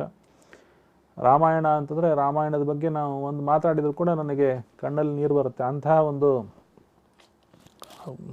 ಆ ಒಂದು ಮಾತು ಮುಂದುವರಿಲಿಕ್ಕಾಗಲ್ಲ, ಧೈರ್ಯ ಮಾಡ್ಕೊಂಡು ನಾನು ಮಾತಾಡಿದ್ದೀನಿ ಅಷ್ಟೆ. ನನಗೆ ಈಗಲೂ ಕೂಡ ರಾಮಾಯಣವನ್ನು ನೋಡ್ತಿದ್ದೆ, ಆ ರಾಮ ಸೀತೆಯರ ದಾಂಪತ್ಯದ ವರ್ಣನೆಯನ್ನು ಕೇಳಿದರೆ ಕಣ್ಣೀರು ಬರುತ್ತೆ. ಅಷ್ಟು ತುಂಬ ಮಧುರವಾದಂಥ ಕಾವ್ಯ ಅದು ರಾಮಾಯಣ. ಇದು ನೀವು ಕರೆದ್ರಿ ಅಂತ ಹೇಳಿ ಧೈರ್ಯದಿಂದ ಮಾತಾಡಿದ ಮಾತುಗಳು, ನನ್ನ ಮಾತುಗಳು ಗದ್ಗದವಾಗದೆ, ಕಣ್ಣಿಂದ ನೀರು ಬರದೆ ಆಗಿದೆ. ತುಂಬ ಸಂತೋಷ ಆಚಾರ್ಯ. ಅಂದರೆ ತಾವು ಅಷ್ಟು ದೊಡ್ಡ ಒಂದು ರಿಸರ್ಚ್ ಸಂಸ್ಥೆ ನಡೆಸುವಂಥವ್ರು, ಎಷ್ಟು ಎಲ್ಲ, ಯಾಕೆಂದರೆ ತಮಗಿರುವಂತಹ ಆ ಸಂವೇದನೆಯೇ ಬೇರೆ. ಯಾಕೆಂದರೆ ತಾವು ಹೇಳಿದ್ರೆ ನನಗೆ ಅದು ಅರ್ಥ ಆಗುತ್ತೆ. ಅಂದರೆ ಆ ಒಂದು ರಾಮಾಯಣನ ತಾವು ಅರ್ಥ ಮಾಡ್ಕೊಳ್ಳೋದು, ಅಲ್ಲಿರೋ ಒಂದೊಂದು ಅದು ಹಿಂದೆ ಇರುವಂತಹ ಗೂಢಾರ್ಥಗಳು ಎಲ್ಲ ಆ ಒಂದು ಮನಸ್ಸಿನಲ್ಲಿ ಇಟ್ಕೊಂಡು ನಿಮಗಾಗುವಂತಹ ಒಂದು ಆ ಸಂವೇದನೆ, ಅಂದರೆ ನಮಗೆ ಆ ಧರ್ಮಗಳ ಕುರಿತು ತಾವು ತುಂಬ ಅದ್ಭುತವಾಗಿ ತಿಳಿಸ್ಕೊಟ್ರಿ. ಎಲ್ಲ ಪ್ರಶ್ನೆಗಳಿಗೆ ಒಂದು ಇದಮಿತ್ತಮ್ ಅನ್ನೋ ಥರ ಒಂದು ಉತ್ತರವನ್ನು ತಾವು ಕೊಟ್ರಿ. ಹಾಗಾಗಿ ತಮಗೆ ತುಂಬು ಹೃದಯದ ಧನ್ಯವಾದಗಳು, ಭಕ್ತಿಪೂರ್ವಕವಾದ ನಮಸ್ಕಾರಗಳು. ಯಾಕೆಂದರೆ ಇವತ್ತಿನ ದಿವಸ ನಮಗೆ ಬಹಳಷ್ಟು ಜನ ರಾಮಾಯಣದ ಪ್ರವಚನ ಮಾಡ್ತಾರೆ. ಯಾಕೆಂದರೆ ಇದರಲ್ಲಿ ಧರ್ಮಾಧರ್ಮಗಳ ಬಗ್ಗೆ ಆ ಒಂದು ಸರಿಯಾದ ತಿಳುವಳಿಕೆ ಕೊಡುವಂಥದ್ದು ತಮ್ಮಂತಹ ಜ್ಞಾನಿಗಳಿಂದನೇ ಸಾಧ್ಯ. ಹಾಗಾಗಿ ತಾವು ನಡೆಸ್ಕೊಟ್ಟಿದ್ದಕ್ಕೆ, ಯಾಕೆಂದರೆ ತಾವು ತುಂಬ ನಿನ್ನೆ ಒಂದು ಸೆಮಿನಾರಲ್ಲಿದ್ದಿರಿ, ಪ್ರತಿದಿನ ಒಂದಲ್ಲ ಒಂದು ಚರ್ಚೆಗಳು, ಒಂದು ಶಾಸ್ತ್ರಗ್ರಂಥಗಳ ಕುರಿತಾದ ಕೆಲಸಗಳಲ್ಲಿ ಯಾವಾಗಲೂ ಬ್ಯುಸಿ ಆಗಿರುವಂಥವ್ರು. ಅಂಥದ್ರಲ್ಲೂ ತಮ್ಮ ಸಮಯನ ತೆಗೆದು ನಮಗೋಸ್ಕರ ಬಂದು ನಮ್ಮ ಸ್ಟುಡಿಯೋ ವೇದಿಕ್ ವೆಲ್ನೆಸ್ ಚಾನಲ್ನಲ್ಲಿ ಇಷ್ಟು ವಿಷಯಗಳನ್ನು ತಿಳಿಸ್ಕೊಟ್ಟಿದ್ದೀರಿ. ಎಲ್ಲ ನಮ್ಮ ವೀಕ್ಷಕರ ಪರವಾಗಿ ತಮಗೆ ಹೃದಯಪೂರ್ವಕವಾದ ನಮಸ್ಕಾರಗಳು ಆಚಾರ್ಯ. ಆ ರಾಮದೇವರು ಎಲ್ಲರ ನಮ್ಮ ಒಂದು ವೀಕ್ಷಕರಿಗೆ ಅನುಗ್ರಹ ಮಾಡಲಿ ಅಂತ ಕೇಳ್ಕೊಳ್ತಾ, ನಮ್ಮೆಲ್ಲರಿಗೂ ಒಳ್ಳೆಯದಾಗಲಿ. ಇಡೀ ಭಾರತ ದೇಶಕ್ಕೆ ಒಂದು ಸಂಕಷ್ಟದ ಪರಿಸ್ಥಿತಿಲಿ ಇದ್ದೀವಿ ನಾವೀಗ, ಆ ಒಂದು ಯುದ್ಧದ ಭೀತಿನಲ್ಲಿದ್ದೀವಿ. ಆ ರಾಮದೇವರು ರಕ್ಷಣೆ ಮಾಡಲಿ ಅಂತ ತಮ್ಮಲ್ಲಿ ಕೋರಿಕೊಂಡು ತಾವು ಒಂದು ಶುಭಾಶಂಸನೆಗಳನ್ನು ಹೇಳಿ ಇದನ್ನು ಮುಗಿಸೋಣ. ಹರೇ ರಾಮ ರಾಮ ರಾಮ ಹರೇ ಹರೇ, ಹರೇ ಕೃಷ್ಣ ಕೃಷ್ಣ ಕೃಷ್ಣ ಹರೇ ಹರೇ. ರಾಮಾಯ ರಾಮಭದ್ರಾಯ ರಾಮಚಂದ್ರಾಯ ವೇಧಸೆ, ರಘುನಾಥಾಯ ನಾಥಾಯ ಸೀತಾಯ ಪತಯೇ ನಮಃ. ಕಪಿಕಟಕಧುರೀಣಃ ಕಾರ್ಮುಕನ್ಯಸ್ತಮಾನಃ ಕ್ಷಪಿತದ್ವಿಜಿತಸೈನ್ಯಃ ಕ್ಷತ್ರಿಯೇಷ್ವಗ್ರಗಣ್ಯಃ. ಜಲಧಿರಚಿತಸೇತುಃ ಜಾನಕೀ ತೋಷಹೇತುಃ ಪಥಿಪತಿ ಗುಣಸಾಂದ್ರಃ ಪಾತು ಮಾಂ ರಾಮಚಂದ್ರಃ. ನಮ್ಮ ಗುರುಗಳಾದ ವಿಶ್ವೇಶತೀರ್ಥರ ಆರಾಧ್ಯ ದೈವ ರಾಮಚಂದ್ರ, ವಿಠ್ಠಲ ಮಧ್ವಾಚಾರ್ಯ ಅವರಿಗೆ ಕೊಟ್ಟಂತಹ ವಿಗ್ರಹ ವಿಠ್ಠಲ ದೇವರು, ರುಕ್ಮಿಣಿ ಸತ್ಯಭಾಮ ಸಮೇತ ವಿಠ್ಠಲ ದೇವರು.